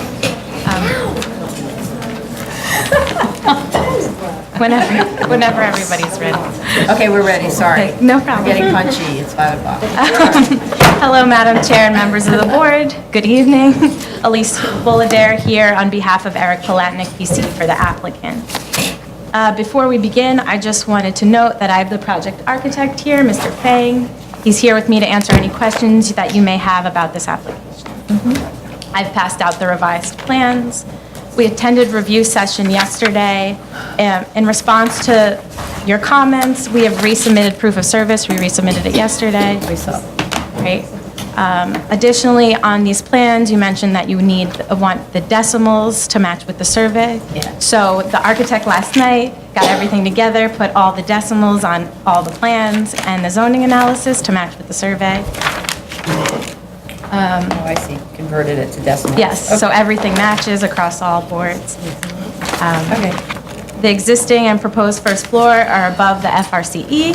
The first floor will maintain existing elevation of 13.2 feet, and the FRCE is 13 feet. The raised front yard is 20 inches, as shown on BSA 2, and as shown on BSA 8 in a note. The architect added that the cellar will be constructed with flood-resistant material, including concrete and stucco, which are all... What? The existing structure is flood-resistant construction material? Yeah, maybe the architect should come up Yeah, to. come up, thank you. It's long.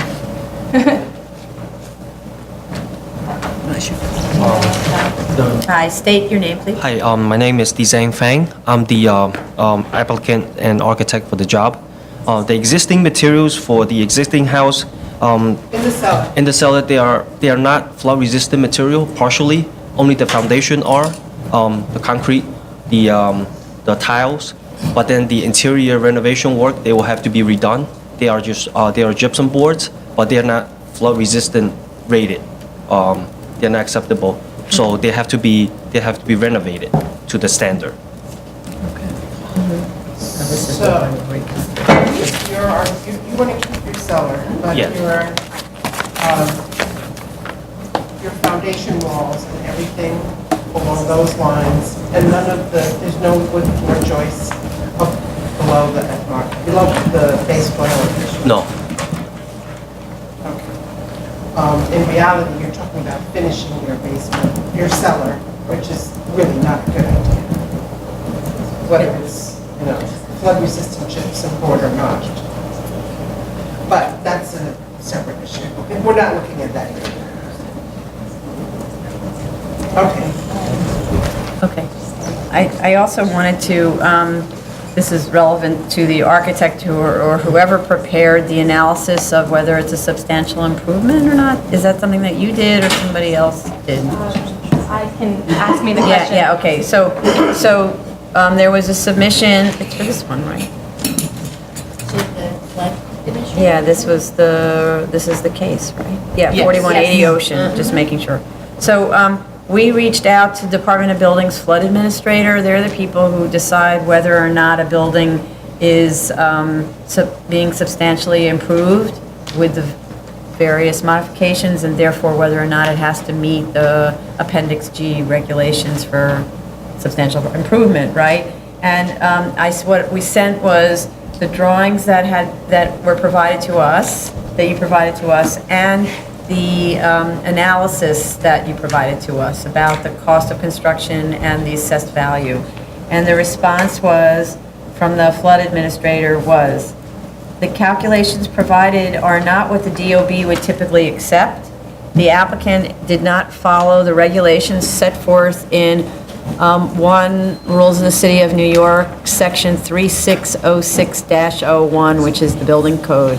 The applicant is using a tentative assessment roll, and the rule requires the use of the most recent final roll. Using the most recent final roll of May 25th, 2017 from the Department of Finance, the market value of the structure is $1,526,000. Using the final assessment roll from May 25th, 2016, which has a market value of $1,358,000, which is similar to the value provided by the applicant, so it's a higher market value. DOB would then use the cost of the given application plus the cost of other work to be performed at the same time. This calculation needs to be done by the applicant and provided on a document that is signed and sealed.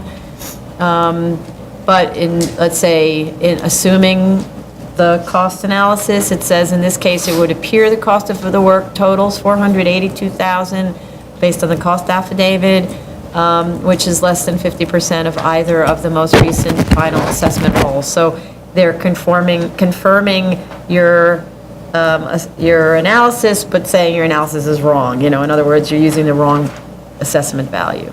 Okay? I printed out the 2017, 2018 assessment roll, and it still says $2,231,000, so I'm confused. Okay, so what we can do is put you in touch with the flood administrator, and you guys work it out, because we just forward it to them, and then they review it, and they make the decision. But basically, he is saying that you're not a substantial improvement, it's just you need to fix the calculations, otherwise DOB will reject it, so. And if they provide us with whatever. Yeah, I think what you're quoting is the full market value, they're quoting effective market value. Okay. That's the difference, in the effective market value is the assessed value divided by 6%. Which is what you talked about before. Yeah, which is what I was talking about before. So you just need to do the calculation for the May 2017 final assessment goal. Okay, not the estimated market value. Well, what is your, can I look at that? Yeah, I just printed one.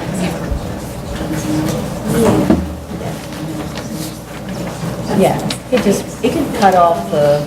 Yeah, okay. I know. What happens is there's something called an estimated market value. There's also an effective market value. The effective market value is the market value that's represented by your assessment ratio, because what's happening here is the assessed value is lagging behind the 6% assessment ratio. So even though this is what they think it would sell for, the assessed value indicates a lower market value, which is the effective market value, which you get by taking the assessed value and dividing it by 6%, which is the assessment ratio. And we did something similar, but we did different. Right, you did it based on a tentative assessment. Okay. Okay. So, All right, so it doesn't, we just send that to the administrator to make sure that the assumption that you're making that it's not a substantial improvement is a correct one. How you work out the details later with DOB, we don't need to see that. So you don't, Except for the question I had about the price per square foot for the alteration and the price per square foot for the new construction, which is what the value of the which is based on. Yes, and okay, you just that's have- different, You have yes. to provide the documentation for where you got those numbers. and we got those numbers because our owners who are here with us today are managing the site, and that's cutting the cost. And they've done other things like that. And that's why. You have to provide more than just your say-so. It's got to be based on some document you have, even if you have some kind of contract that you're basing it on. Can you provide any kind of? Yeah, we'll find something to show you that. Okay. All right. You want to continue? If you have no more questions, we'd be happy to answer. There were other questions, and you were responding to those questions, so maybe you want to continue with where you left off from? I just did the flood-resistant material, the stucco, and I thought your last question was about the construction costs and the market value. Okay. You could do your statement. It's not a matter of filling in the cellar. Yeah. It's a matter of not having to fill in any of the below-grade space. Yeah. Okay. You wouldn't be required to fill in the entire cellar. Yeah. Because some of it is above grade. Okay. Only the below-grade space. But that's only if it's a substantial Right, but I improvement. mean, that's what you said in the statement. Okay, so we can revise that in. Okay. Let me just see if there's anything else. I see you added a note here about pool. I mean, I don't think we need to see those kinds of notes. But then it says something about balconies and porches are subject to DOT approval, or porches in the front. Oh, if this is the 2D. Yeah, that's a typical method. But you don't show a pool on the plans at all. I don't know why you have that note on it. We can take it off. Is there a pool? No, we don't. No pool. Oh. Yeah, strange. Okay, shouldn't talk about a pool you don't have. Okay. And then the other thing was, you did provide, I don't know if we actually, hold on a second.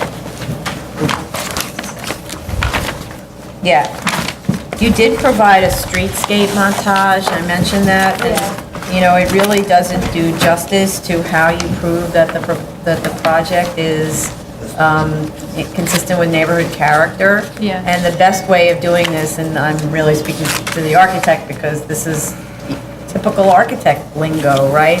So the streetscape montage is a bunch of photos that are lined up all together, and then they're just flattened, right? And so taking an elevation and sticking it on next to them has nothing to do with what it would appear like on the street. So a better way of telling the story about whether your building fits within the context is to stand across the street and take a picture, which includes some other houses, and then hand draw, you don't have to do this by CAD, hand draw if you're a hand drawer, the form of the building to see how it fits there, right? And you have the added advantage of having the existing building on the site, so it's easy to kind of figure out how much taller it will be and so on. So if you could do that, you'd make a better argument for the building fitting within character, right?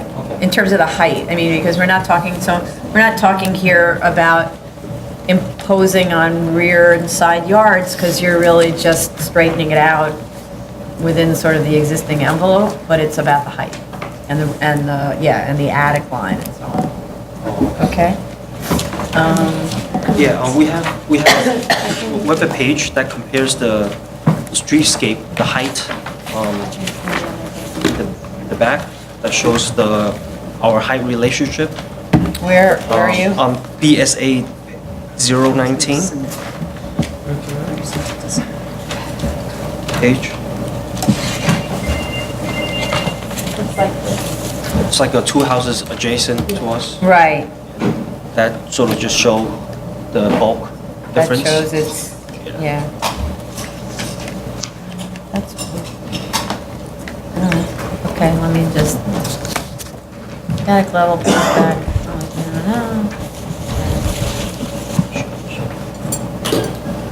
Okay.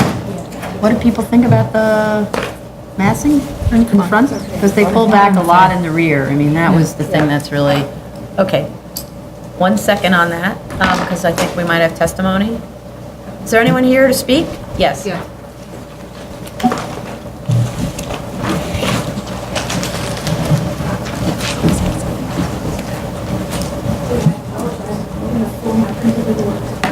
You already submitted this, though, Judy? It's the one you submitted yesterday? This is the testimony for today. Before I begin, Madam Chair, this is Judy Barron from the Manhattan Beach Community Group. I'm president of the organization. I'm also a neighbor that's affected by this project. But before I begin, Where do you live relative to the? 157 Exeter, I'm catty corner, I can see the back of the building from my windows. But I'm speaking on behalf of not only myself, but the Manhattan Beach Community Group, which is a 76-year-old civic organization representing the 1,200 homes in our community. Before I begin, I brought along, you had a comment yesterday about something about the community board not giving you the proper, whatever recommendation they needed. I brought a copy, it's on this. Yeah. Okay, it's on there. I wanted to be sure because Community Board 15 is notorious for never, ever saying no. And that's 33 to zip, no.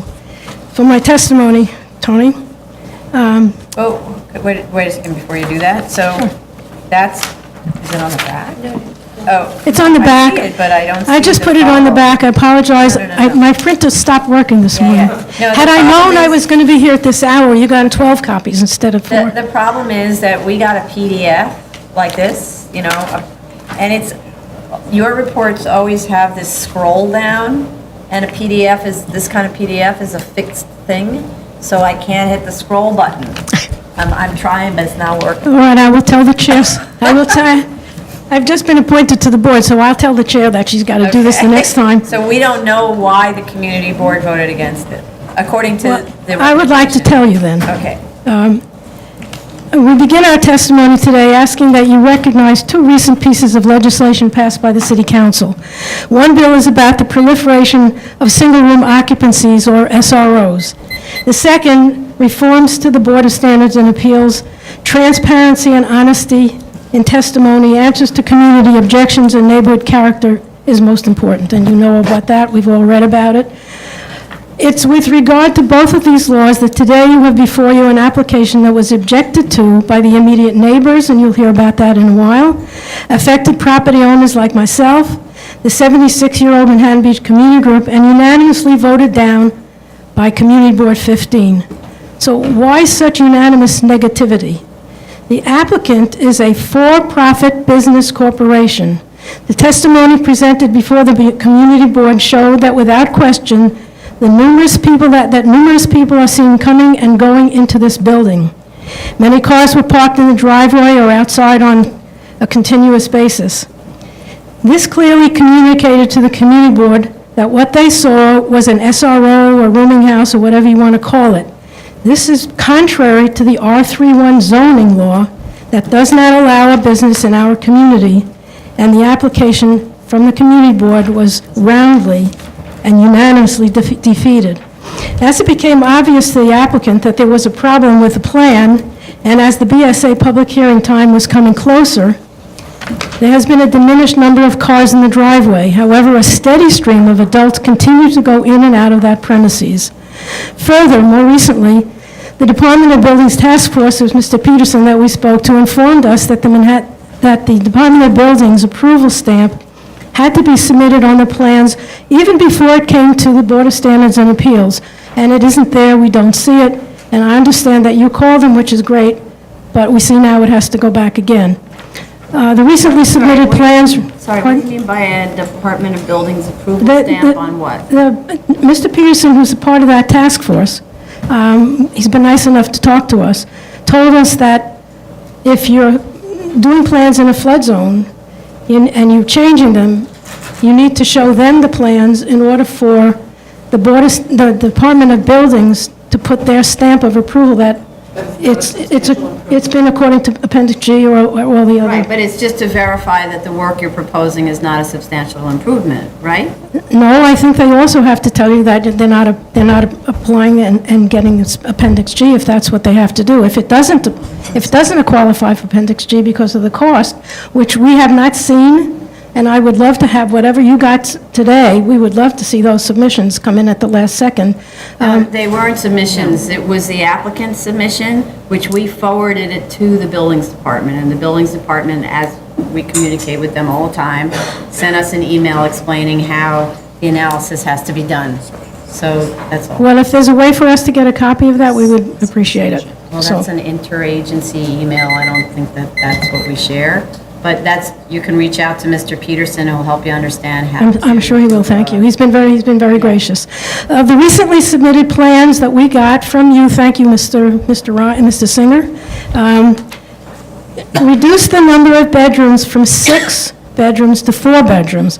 However, we suggest that you look at the new plans with skeptical eyes. Multiple libraries, nobody's reading anymore, and more family rooms that can easily be diverted and divided, walk-in closets that are the size of small rooms, all of this, with windows. Dividing, splitting, and creating rooms that are not currently on the plans will change the current total of bedrooms, in our opinion, from 4 bedrooms to a possible 13 sleeping areas.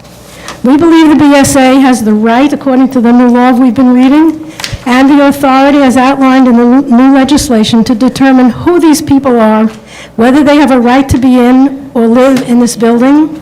And the laws in the book, Section 1210 of the zoning resolution, defining a family are important in this issue, because what we see here is not a family. However, what we do see is an active business operation, an SRO, a rooming house, a hotel, or whatever you want to call it, and all are businesses and do not belong in an R31 residential neighborhood.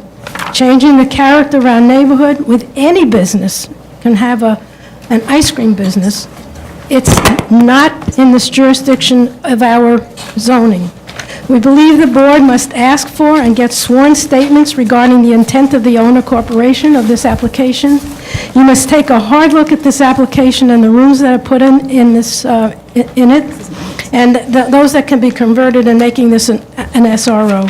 And we truly look forward to your investigation and the transparency we feel our community deserves as it relates to this application. Thank you. Thank you. Is there any other speakers, please? Please state your name for the record. Maxim Komsky.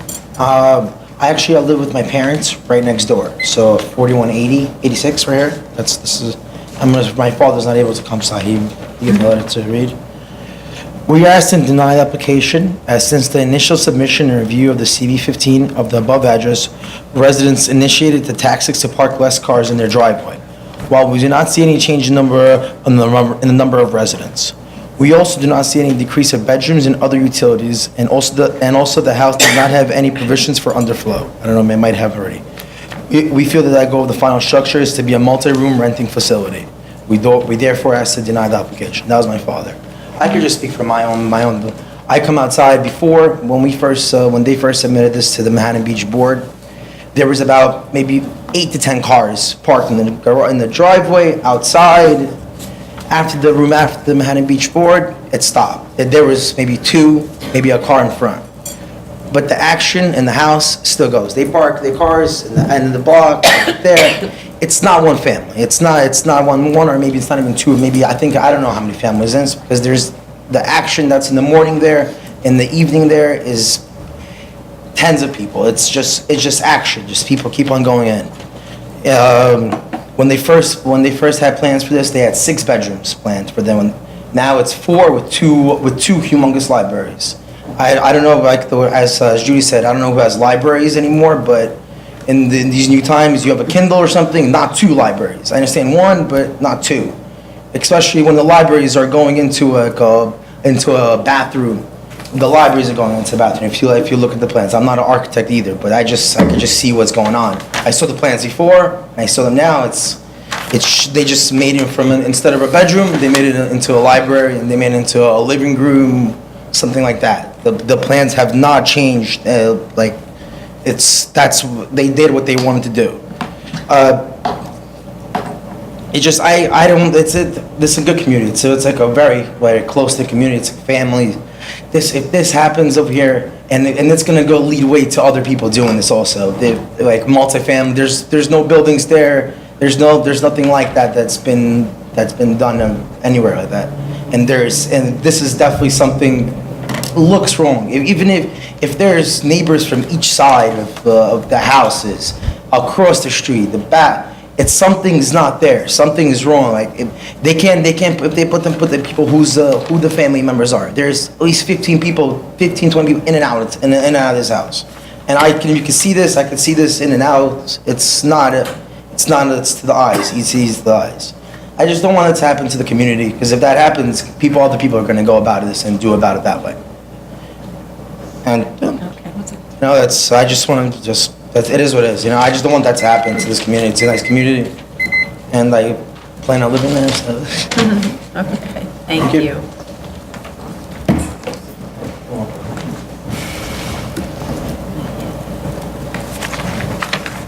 Afternoon, Susan Clapper for the Manhattan Beach Community Group, excuse me. In looking through the plans that are online, I have no idea if they're the same ones that you have. These are pictures that I have, and I'm kind of confused. They have bedrooms online on the Department of Building site, on the, what do you call it? They have the plans, lists the community board, lists the plans for new houses. The community board has Yeah, that? they have it on. So they have the plans. You can get, we have. but I have no idea if they're the same ones that you have now. These have been posted on the 28th of March. Okay, so I have, of this year, so I have no idea if the last one. Ones, other than the ones we're holding in our hands right now. I have no that we idea, just and I got. only have the printout Yeah, but I'm copies. telling you, the Okay. ones that we reviewed are the same as yours because That's we don't fine. have any submissions in between. All right. Other than the ones we just got just now. I don't know if there's any difference because I don't see any difference. I don't understand bedrooms that have no closets. All right? There are no closets on a first floor bedroom, on a second floor bedroom, on an attic floor bedroom. Third floor, we only have 2 floors in an attic. I don't understand third floor altogether. Walk-in closets have windows. I would never have a house that have a window in my closet. Everything, they start leaking, whatever it is, we get these rainstorms. They have a walk-in closet on the first floor with a window. They have one on the second floor with a window. And it kind of confuses me as to what they're really doing. You can split those closets in half and you can make rooms out of them. They have windows in them. They have bathrooms that are not even accessible to the first floor. Has a bedroom, and in order to get to the bathroom, you have to walk all the way around the corner to the bathroom. I don't understand that. I'm just really confused about the plans. Thank you. Window. I don't think that's a window, but then this is a window over here. Yeah. But this one is a wall. We get a lot of plans that are messy. So, are there any other speakers on this? Oh, yes, please.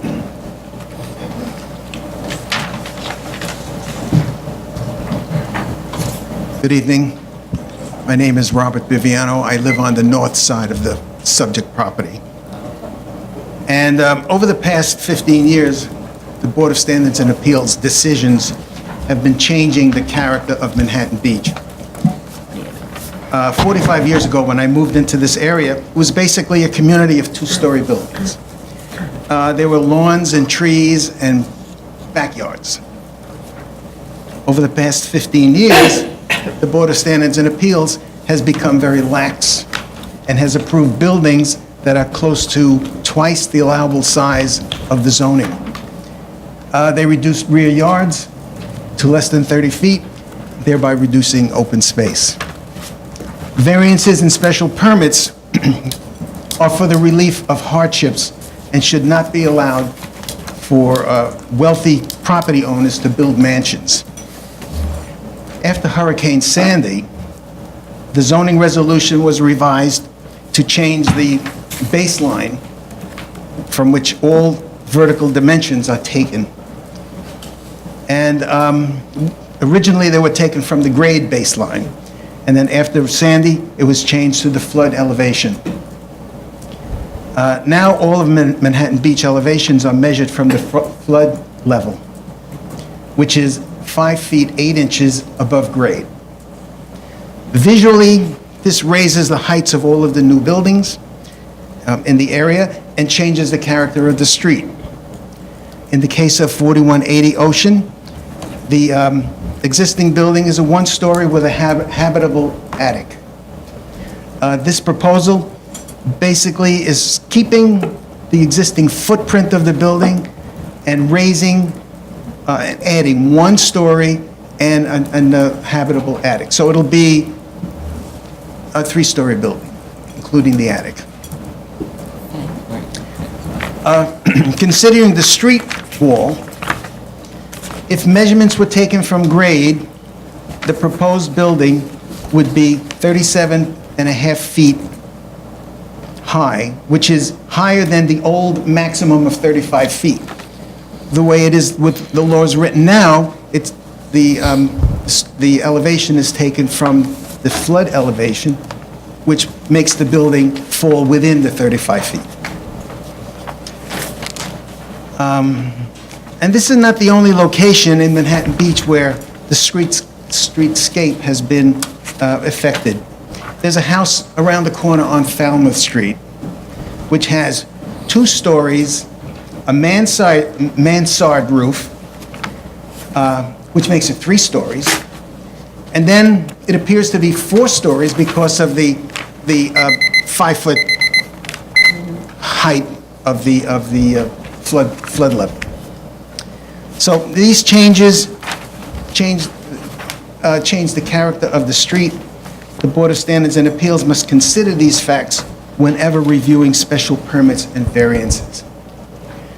Now, you see, most of the speakers here are very upset about what's going on in this building. If it were to be, if we had certification that this was indeed a one-family house, I don't think there would be any objection. But because of the way things have developed over the past year and a half, with more cars on the street, although that has been reduced lately, and people going in and out, it made everyone very suspicious as to what goes on in this house. So I'd like to just reiterate, if it's a one-family house, I don't think we'll have any problem. We have to have some certification that it is such a dwelling. Thank you. Thank you. Are there any other speakers? No? Yes? Done? Well, that's his choice. Please state your name for the record. Hi, could you The hold the microphone. mic in your hand, please, because it can't hear The you. only reason I'm over here, Tell us your name, please. Conillaro, Anthony Conillaro. I'm living across the street. I mean, they want family people, I don't mind. But this is gotta be like, you know what I'm talking about, thousands of kids. You know, we don't want it. You know, we want just the family people to live in there, that's it. That's the only thing I'm over here. Okay. Because you ended up with one family, that's okay for me. But you know what's going on. I don't want to tell you. Okay. There come one, there is a dozen. We don't want that in that session. Okay, see? Thank you. Thank you. Okay. Is the owner here by any chance? Yeah, we'd like to hear from the owner. Please state your name for the record. My name is Louis. What's your Full last name? name? Louis Young. Thank you, sir. Okay. I'm sorry, you're the owner of this property? Yes. I'm my father's He's wild he's a family. co-owner. Yeah. Okay. Yeah, okay. I'm the son of the owner. He's there. Yeah, yeah. Okay. Can you tell us what everyone seems to be concerned about, what goes on in? Sure. Why there's so many cars parked out front? Let's just I just talk want about that. to, so it's based on everybody's response, there seems to be an issue with the amount of cars, the amount of people. Mm-hmm. Now, I just want to state that for the record, there's 6 people in the family. My father, my mother, myself, my youngest sister, my older sister, and my brother-in-law. There's 6 of us. The amount of people and the amount of cars has not changed. I could invite everybody here to come over and take a look at my home. We live normal lives like everybody else. I don't have 10 or 15 people coming out. Now, the only exception is my youngest sister, who has multiple sclerosis, and she's permanently disabled. So we do have 2 home cares who come Monday to Friday. There's one that stays with her, and on the weekends who will help her with her activities and physical therapy. So there might be new faces because she needs the extra care. Now, to address the setup style in the home, as I mentioned, there's 4 bedrooms, correct. There's one bedroom on the first floor is because my youngest sister is, like I mentioned, is permanently disabled, so she can't walk the stairs, so she stays downstairs. Now, on the second floor, there's 3 full suites. They have bedroom, library, living area, and the closet. Now, that's one for myself, one for my parents, and one for my older sister and my brother-in-law. And that's just how the house is configured. We don't have 10 or 15 people coming in and out. There might be at most 6 of 8 because my sister needs the extra care, but whether it be the 2 or 3, the home aide, the physical therapist, or who helps her with her exercises and her daily needs. That's about it. The amount of cars has not changed. This is not being treated as a business. We're just living here, trying to, move on with our lives and, just build a better home because my parents has worked hard and this is what they want to do to reward the future generation going forward. Okay, thank you. We appreciate you coming and explaining that. Okay, anybody, any comments, any questions?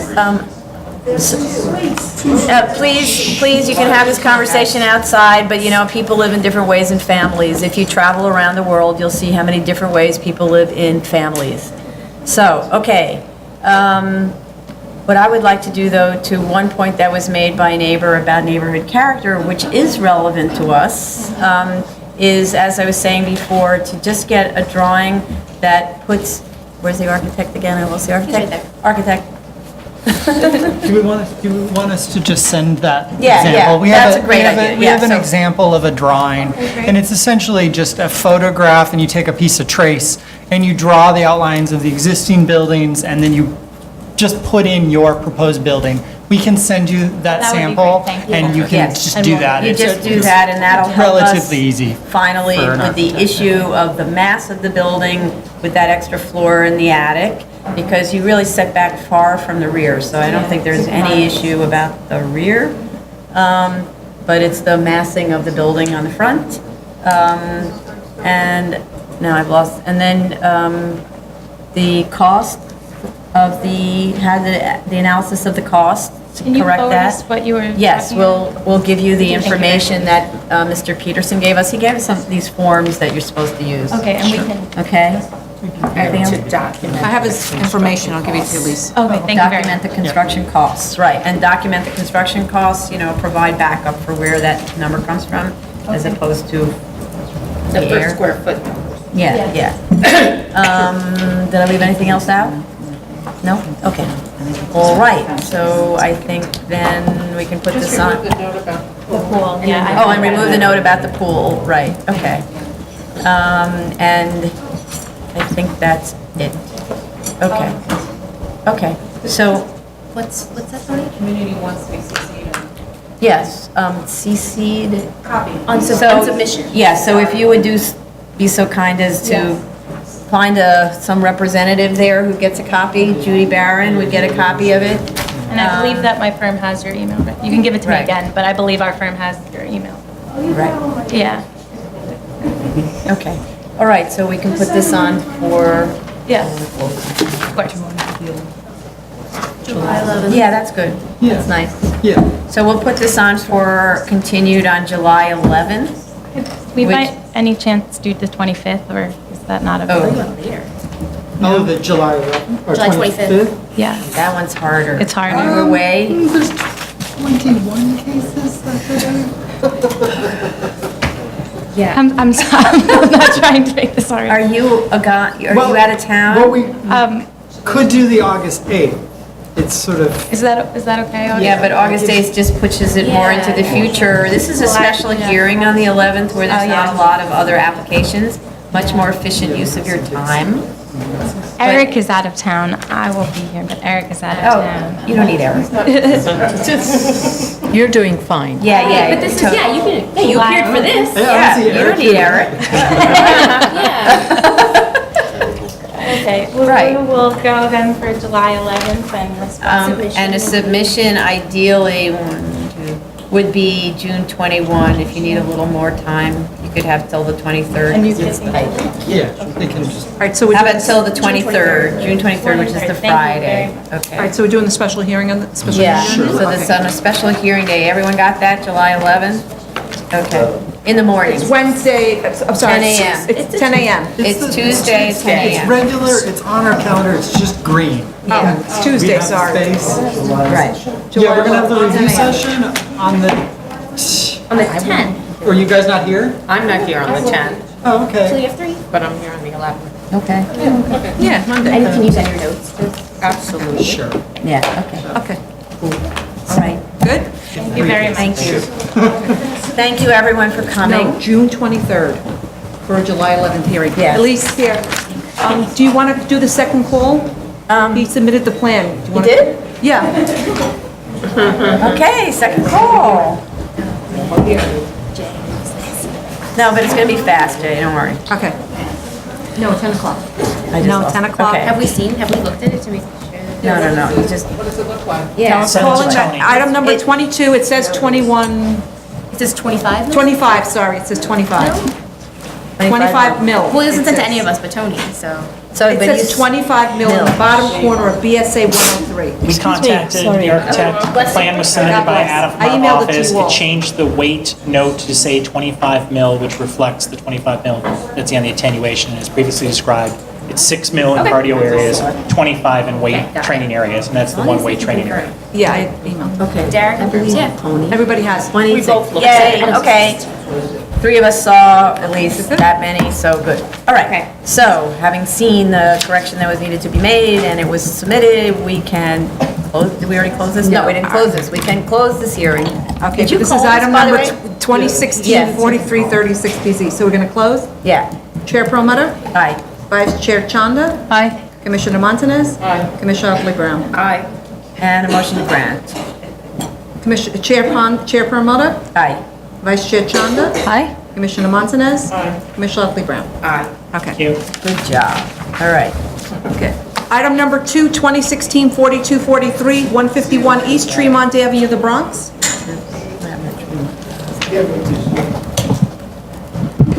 Richard LaBelle of Sheldon LaBelle PC for the applicant. I'm joined by Amanda Iannotti from my firm. Madam Chair, given the relatively brief comments at the executive session as well as the lateness of the hour, we'd be happy to forego a factual retelling of the circumstances of the case. Only to note that this property obviously was transferred to the applicant through HPD. The property was built as a two-story commercial building in or around 1965 to 1967 and was operated as an office by HPD for 30 years. HPD abandoned the use as an office in 2010 to 2011, and my client, the applicant, purchased the property in 2014. So I know that there was some discussion with regards to the ability of the applicant to take advantage of Article 5. Sadly, it was clear from our discussion that the property had been abandoned as to use for 3 years, and having been involved in extremely long and arduous cases before the board with regards to 5261 and the continuation of nonconforming uses, we did know that that was unlikely to be fruitful. That ownership of the property by a commercial entity was not the telling factor, but that the actual substantial use of the premises for a commercial use would have allowed him to maintain that. If HPD had even maintained a small portion of the site for offices during that time, then I'm looking at you, Vice Chair Chanda, then the property would not have been lost its commercial occupancy. This is similar to the other project. Understood. The manufacturing one where the residential use was a prior use. You're Right. reminding me of that one. Right, correct. But here, we felt that it was best that the applicant avail themselves of a variance application, and so we've gone to the community board. There was a conditional approval based upon certain loading and parking limitations, which the applicant, I think, which we're happy to comply with. We can talk about that in more detail. I guess the only other comment I would make prior to taking any comments, and I note that Barbara Cohn is here as well to discuss the financials, is that there was a question as to why we were requesting a supermarket as opposed to general use group 6A. I think that was in an effort to be, to cater to the needs of the local community. Now, it's far easier for us to request a general use group 6. And to the extent that the board wanted to grant a general use group 6, we would obviously be extremely happy to comply with that. I note that, we don't, the board is correct. To the extent that there is an issue with the supermarket goes out of business, et cetera, we would be essentially, our hands would be tied to find that owner. So we'd be thrilled for the board to grant a general use group 6. The understanding is that it's our current intention to operate it with a supermarket, but that's, that's again at the discretion of the board. Life changes. Right, correct. everybody will start buying their food online and Yeah, then. I think that's the way we're heading. But is there environmental issue or anything like that here? No, what? No, something? I thought we had a question about.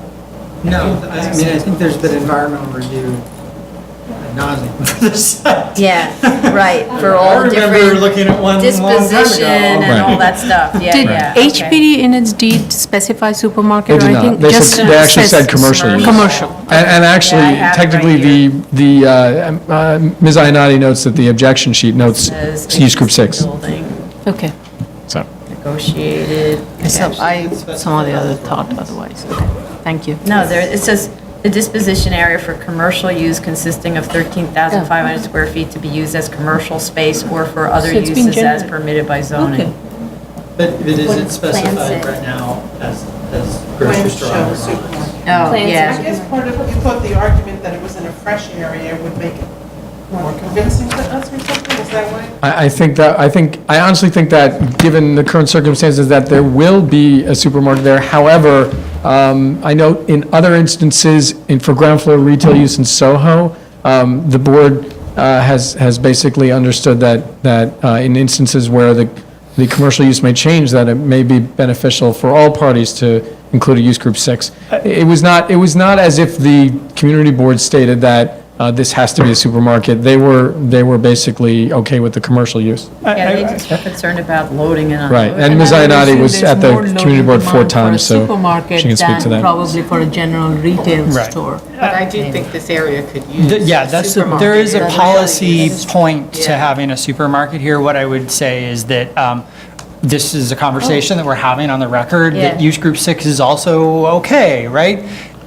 Maybe we could do that We- by we- letter. We and could do that have by it in letter the as long as it's resolution. clear in the resolution that we, Yeah. you know, use group Right. 6 is fine, specific supermarket is great too, and then we Right. can Yeah, maybe like that, so we don't have sort to of change leave the it plans. open for a letter. And then you at come the back later for date a if you letter of need to. substantial compliance, which, and so we've got, Yeah. so as long as the resolution states, right, that we also consider it a regular use group 6A, Yeah. right? And another use group 6A would be acceptable, as long as it complies. Because the comps aren't food markets. Yeah. Right, So there's Good luck nothing finding that's food markets. suggesting. yes. Also note, comps aren't food markets. Amanda and I just wanted to point out, in the zoning information table, the proposed use says continuance of commercial use group 6, just in the text there. So although the floor plan does show the specific layout of a supermarket. But if you kept those plans like that, and you We go would be bound to that DOB, layout. They'll bounce you. So we'll Yeah. do a plain floor No, what I'm plate. suggesting is, why prolong this? We could just vote this. The resolution will state that the board also considered use group 6, other use group 6A uses, and found that if the owner chooses to change the use, that would be, could be done by letter, because it doesn't implicate either the financials, the environmental consideration, or anything else that we could. I guess the only question is, does that specifically set out letter of substantial compliance or just by administrative letter? Oh, what's the difference? What are you trying to get at? Are you trying to get the fee for a Like, letter? no. Or I'm trying to understand the difference. Oh yeah, we're frequent flyers here, come on. Are you kidding me? I don't know what an administrative. No, I think maybe it would be a letter of no objection. Oh, well, there, we would There'd have, be new we'd have new plans. plans that So it we'd has to be stamp, good. so it'd Yeah. be substantial compliance. Okay, Oh, I'm so glad you knew the answer. it's all good. Yeah, If you got a different set of plans, you just. Okay, good. All right, because that way we could just be done. There was only one question, though, we did have about loading and unloading, like. And trash. And trash, like how is that going to be dealt with? So I did attend the community board 4 times, and their main concern was about loading. And we did come up with conditions of their resolution that there will be no loading zone. They're not applying for a loading zone at DOT. They won't be removing any street parking. Also, the logistics of the loading has not been worked out yet because the tenant is not in, the franchisee is not in, so he doesn't know exactly what time of day each of his vendor trucks are coming. But this is such a store that there's smaller box trucks, so like the Hershey truck comes with like the chocolate bars and the Lay's truck comes with the chips, and there's only one grocery truck per week. So a lot of the smaller trucks are on a more frequent basis, but they're smaller, they're not as noisy, they're like little box trucks. Right. And then only one larger grocery truck per week, but we don't know the days of that grocery truck or the hours of that because it's not set up yet. Okay, but the community board was specific, it didn't want the loading to be during Yes, so- peak hours and it wanted it during the evening and early morning hours. Yeah. Whatever that means. We agreed. Yeah, not during like morning rush hour, evening rush hour. They wanted it around those peak demand hours, which they agreed to. Okay, in other words, that would be a condition, but so what does evening mean? After rush hour? Yeah, that's what they rush were, hour? right. Okay, so maybe we could say. It's a that little sentence ambiguous is too, because I mean, you would assume like noon wouldn't be a peak hour. Yeah, say again? It was a little ambiguous too, because you assume a delivery at noon wouldn't be a peak hour, so it kind of left out the window of the afternoon. They didn't want the deliveries coming in the rush hour in the morning and in the rush hour at No, the they said all deliveries will be unloaded during the evening and early morning hours. That doesn't leave you noon. Yeah, it didn't come up. They did put that window on the outside there, but the afternoon wasn't discussed. They were talking more about the traffic relating to people leaving for work and coming back from work, and they didn't want a ton of double parking. Yeah. What will be the hours of operation? Is this a 24-hour or is it mostly like till 10 o'clock or 9 o'clock? No, it's not 24 hours, but I don't think it's set up yet. They don't have a tenant. Right. Oh, yeah, I forgot. But you They're not a tenant. could limit the hours. And the condition you could. Yeah, I mean, we don't want 24 hours. We don't want probably, 'cause it is in 24 a residential Right. neighborhood. Okay, so. But you could stay like 10 o'clock. yeah. Seems like a reasonable hour to have. Right. We would have to, I'd say midnight just in case. Oh, okay. Yeah. Bodegas are open till midnight. Yeah, that's true. Sometimes The later bodegas than are that, like open late, yeah. bodegas. And it's not like They're in a drinking commercial and building. laughing Right. outside, you know, it's a grocery store. I'm pretty quiet when I go to the grocery store. Okay, so let's do that. So we'll have conditions that the establishment closes by midnight. And when we say that's the other thing. The use group 6s wouldn't include eating and drinking because that's a whole different subject, Yeah, right? yeah. So let's just, right, eating and drinking would be harder because that has a big impact on the community. And we haven't talked about that. Okay, understood? So No if eating the and use group drinking. 6A wouldn't include eating and drinking because that's another layer of noise and cabaret and all that kind of stuff. Okay, so let's say, not operated later than midnight. And loading and unloading is not during peak traffic hours. That, and not prior to 4 a.m., 5 a.m.? 5 a.m. Sure. Not prior to 5 a.m., because people want to sort of sleep. Is 5 a.m. too early? No, because there's no residential directly. Yeah, that's You know, true. it's on the Not right- side Yeah, they're not street, so- immediately Yeah. by residential. And I'm Okay. trying to think actually, I mean, the Hunts Point Food Market is actually its most active around like Around 4:30, 4 in the 4 or morning. 5. Yeah, And but then that's when different. they all That's this is a supermarket, But it's a they, different. they may get deliveries, Yeah, they or get that's like food deliveries from deliveries there. happen at those times. 5 a.m., okay, so we say hours of operation, 5 a.m. to midnight, including delivery hours, right? So then and no deliveries during peak traffic hours. So I was asking about the trash, because you don't have an exterior area to put any dumpsters. So where are you going to put the dumpsters? Trash has to be kept on the interior of the building, in right? the loading and storage room shown on the first floor. There's not a lot of storage up there, really. Well, that is the only area for backup house operations and, yeah. Then you'd have to have pickup while the store is open. I'm sorry? You'd have to have pickup while the store is open in order to get access Yes. to the dumpster. And you probably need at least two. Neighborhood and also, One no, in this neighborhood in the market. No, but so, no matter what, trash has to be stored on the inside, that's what we do. They don't have any outdoor space to have static trash. So there has to be a trash storage room on the interior. Chair, I'm just wondering, because we love the group contribution, but I'm wondering maybe whether or not we should,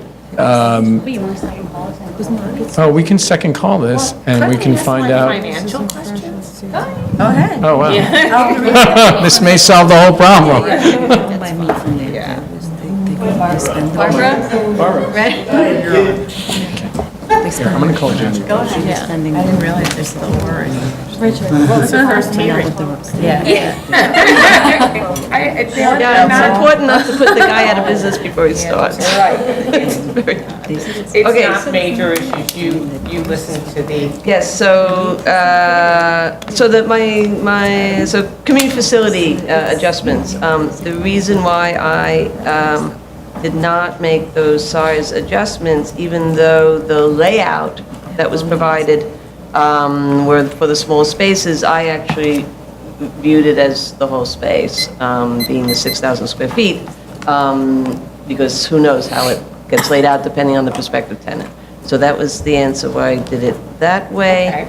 Operating expenses, yeah, I guess the Excel spreadsheet had its own mind, and so yes, I think there should be just small adjustments to reflect the elevator in a couple of the scenarios versus one that I think does not have an elevator, so I can do that.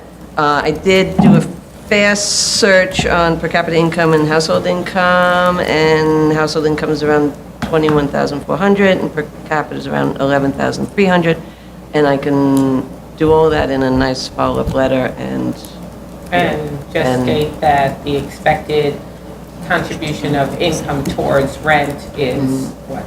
25, 35%, whatever. And so that limits them.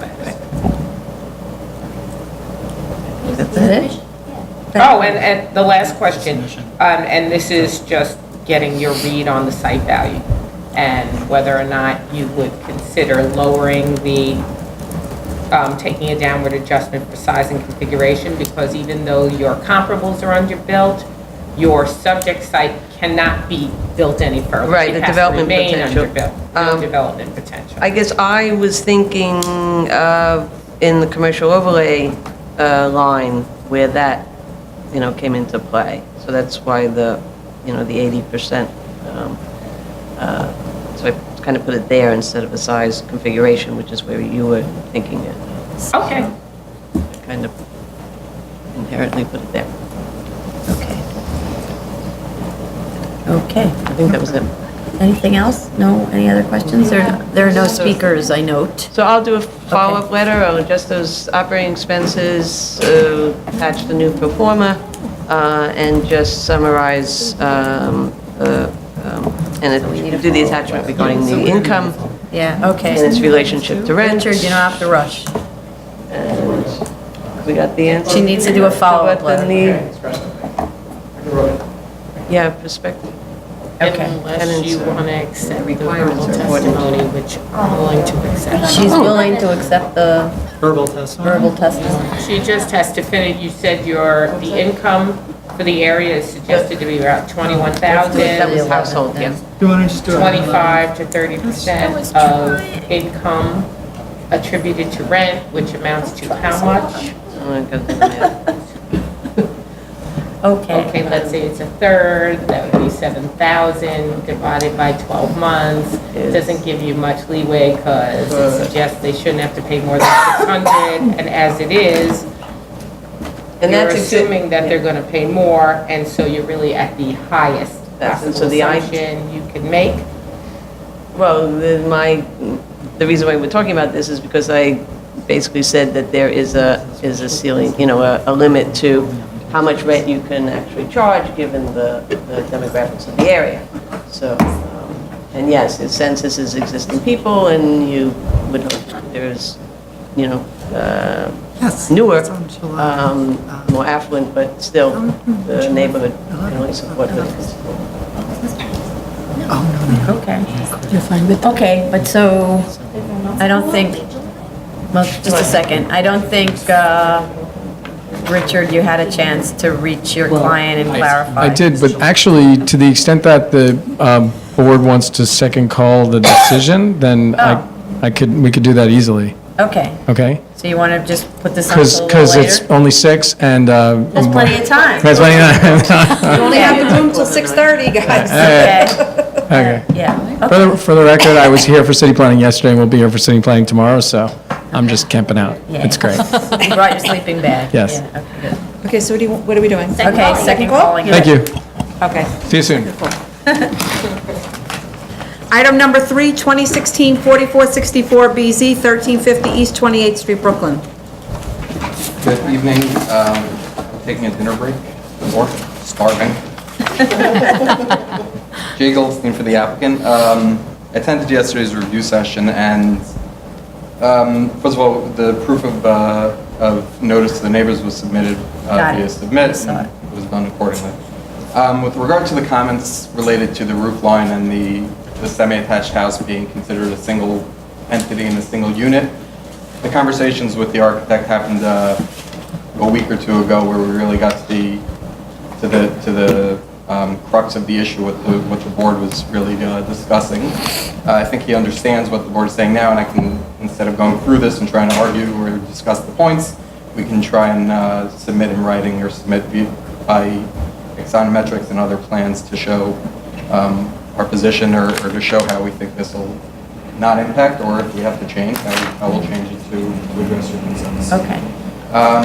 With regard to the rear yard reduction in the heights of the building behind us, so I did submit rear yard photos, and I didn't notice that a tree was kind of blocking the second half of that house, so one half is for sure double height at the rear. I'll get a better picture and submit a better picture. And the final point, and the reason I took this last, is the point regarding the distance between buildings. I read 23461C, and the required distance between buildings is 8 feet between buildings on adjacent zoning lots. The 13 feet, that it can't be reduced between 13 feet, I believe that's talking about the subject lot itself.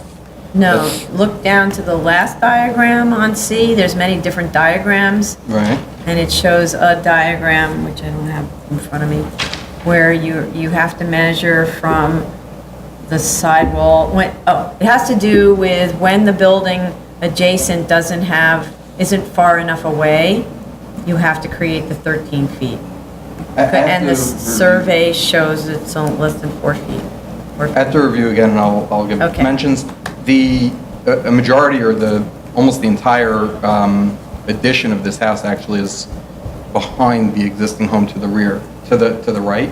So we do maintain the 13 feet, even if we would. That's more like a DOB interpretation. I don't know. Once I have a chance to analyze that section a little better, we'll be able to address it. Okay. I believe that was I believe those were the questions regarding this case, and then we'll submit. Right. Yeah, the big issue is the typology, so, okay. So again, that was, good. I mean, there was a house that was a semi-attached house that this board did approve 3 doors down. I submitted the plans and the approval for that house. It's the same architect, the same design, the same fact pattern as this case. So the board in that situation did take the position that it was within character of the neighborhood, but we'll Learn by doing. Learning by doing. We will attempt to address the board's concerns and still maintain the intent of the special permit, which was to allow this family to have enough bedrooms to accommodate, and stay in this neighborhood. The ask here is really not a substantial ask. The question is really a function of this pre-existing house that couldn't exist in today's world.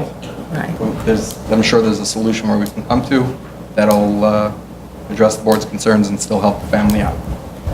Okay, good. So, time to do that work. What's August 15th looking like?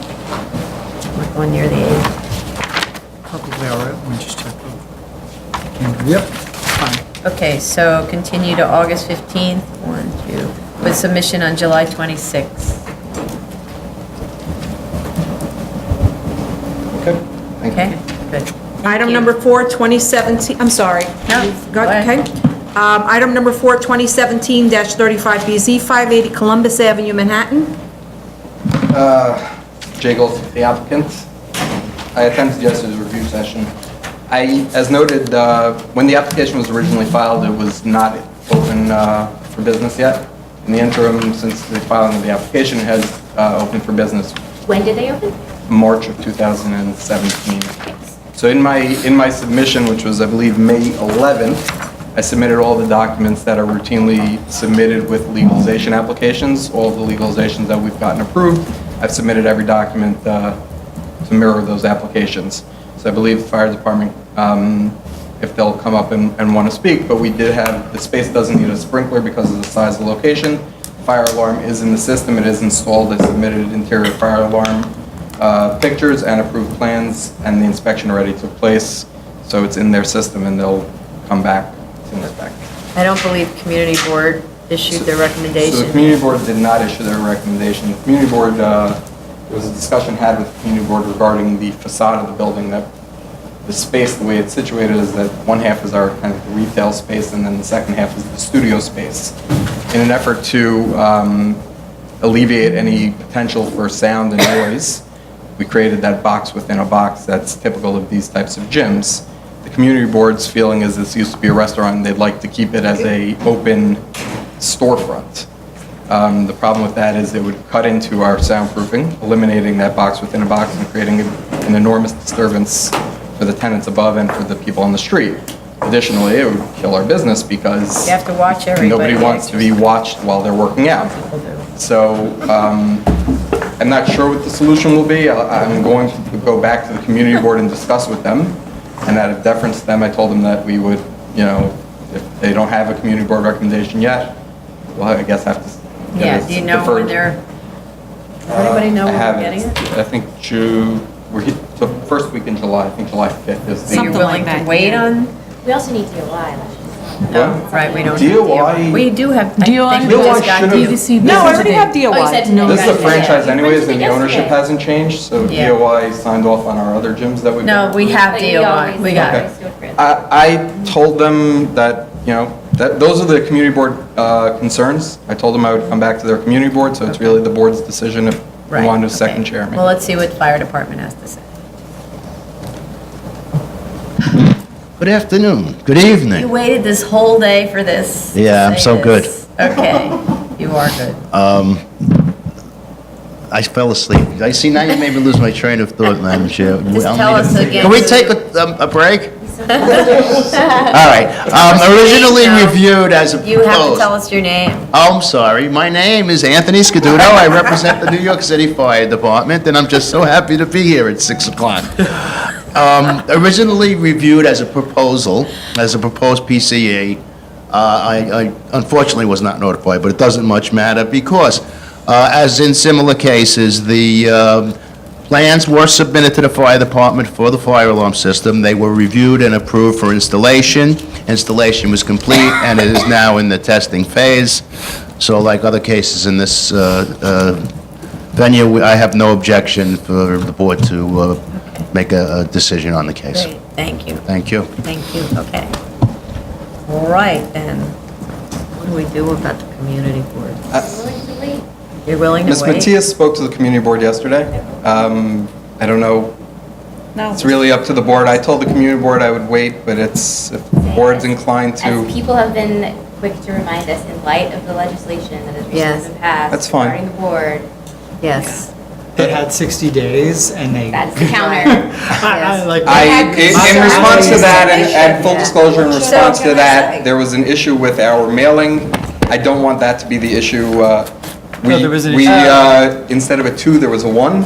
So the 60 days, I think it was 257, instead I did 157, or whoever did the mailing did Oh, you mean the 157. address was, The address was off. I reached out to the community board, and that's how they were notified of the okay. hearing.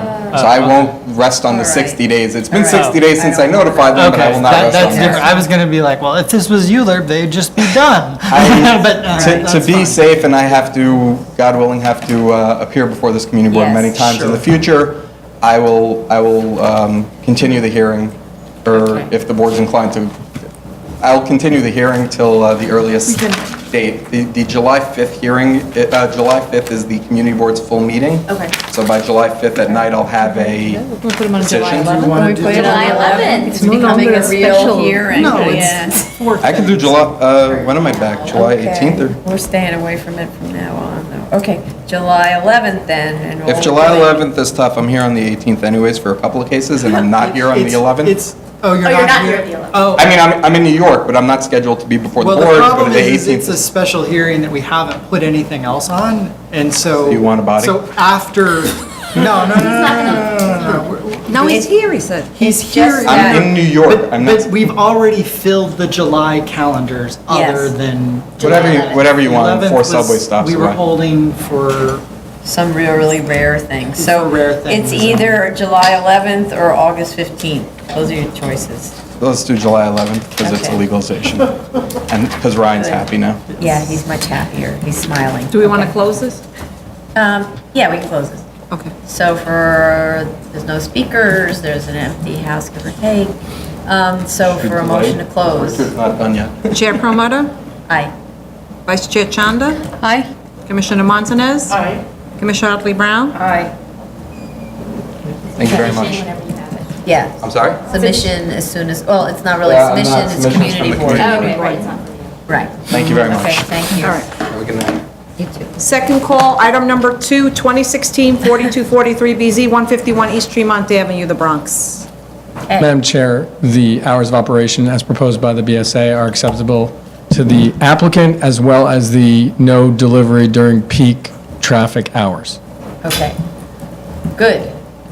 So hours of operation, 6 AM to 12 I AM? mean, I said 5 to 12. No, that's deliveries. Oh. Deliveries not before 5 AM. Okay. Or later than 7. I'm pretty sure you just said 5 a.m. he said 5 a.m. Okay, 5 AM. All right. I honestly don't think they're gonna. I don't want Richard to have to call him back. Okay. It's more like hours of operation can't exceed 5 AM to midnight. and Sure. Most likely it will be within, it'll be Yeah, by. okay. Yeah. And so, but the deliveries, sometimes they don't look at hours of operation the same as Sure. deliveries. So Sure. no deliveries before 5 AM. And is it fair to say no, or later than 7? The community, that's the part that's confusing. They said deliveries in the early evening and early morning hours. Yeah, they That- probably don't want, In the from my evening, sorry, estimation, they evening. probably, and Amanda was there 4 times, but I think they probably don't want like 7 to 9 AM during peak traffic and like 5 to 7 PM during peak traffic. That was their concern. Times? Yeah. God. She went to the community board 4 times. Yeah, Yeah. wow. It So, does make sense that noon might be perfect. right, correct. So they basically didn't want, they just were concerned about double parking, they didn't want, That's understandable, given the traffic in the So Grand. deliveries not before Can we- 5 AM? well, I think it's more like nothing between 7 and 9 AM and 5 to 7 PM. Okay, 9 PM. 7 to 9 AM, you said, right? Correct. And 4 to? And 5 to 7 PM. 5 to 7 PM. Thus staying away from the major arteries of the roads during No peak traffic. deliveries between 7 and 9 AM And 5 to 7. and 5 to Right. 7. And we did just confirm with the applicant that that works. Okay, yes. Trash in the And trash must be retained Enclosed. on the interior of the building? Correct. including dumpsters. Right. Okay. Wait, say that again? Including All Dumpsters, dumpsters have to be- trash. Enclosed, yeah. I think actually that there's no choice, given the fact that the building's built full. So it's, Right. so we Well, have, people use sidewalks. There are Understood. dumpsters on the sidewalk. Yeah, no dumps, okay, well, let's just say that, no dumpsters on on the sidewalk. Comply with law. Yeah. I mean. You think that's a surprise. big, yeah, exactly. Okay. All right, good. So Great. with that, I'd like to make a motion to close. Chair Promoter? Aye. Vice Chair Chanda? Aye? Commissioner Montanez? Aye. Commissioner Otley Brown? Aye. And a motion to grant on condition, which I'll just repeat, trash to be stored on the interior, no dumpsters to be stored on the sidewalk, the hours of operation 5 AM to 12 AM, no deliveries to be occur between 7 and 9 AM or 5 to 7 PM. Right? Okay. So a motion to grant on that condition. Chair Promoter? Aye. Vice Chair Chanda? Aye. Commissioner Montanez? Aye. Commissioner Otley Brown? Aye.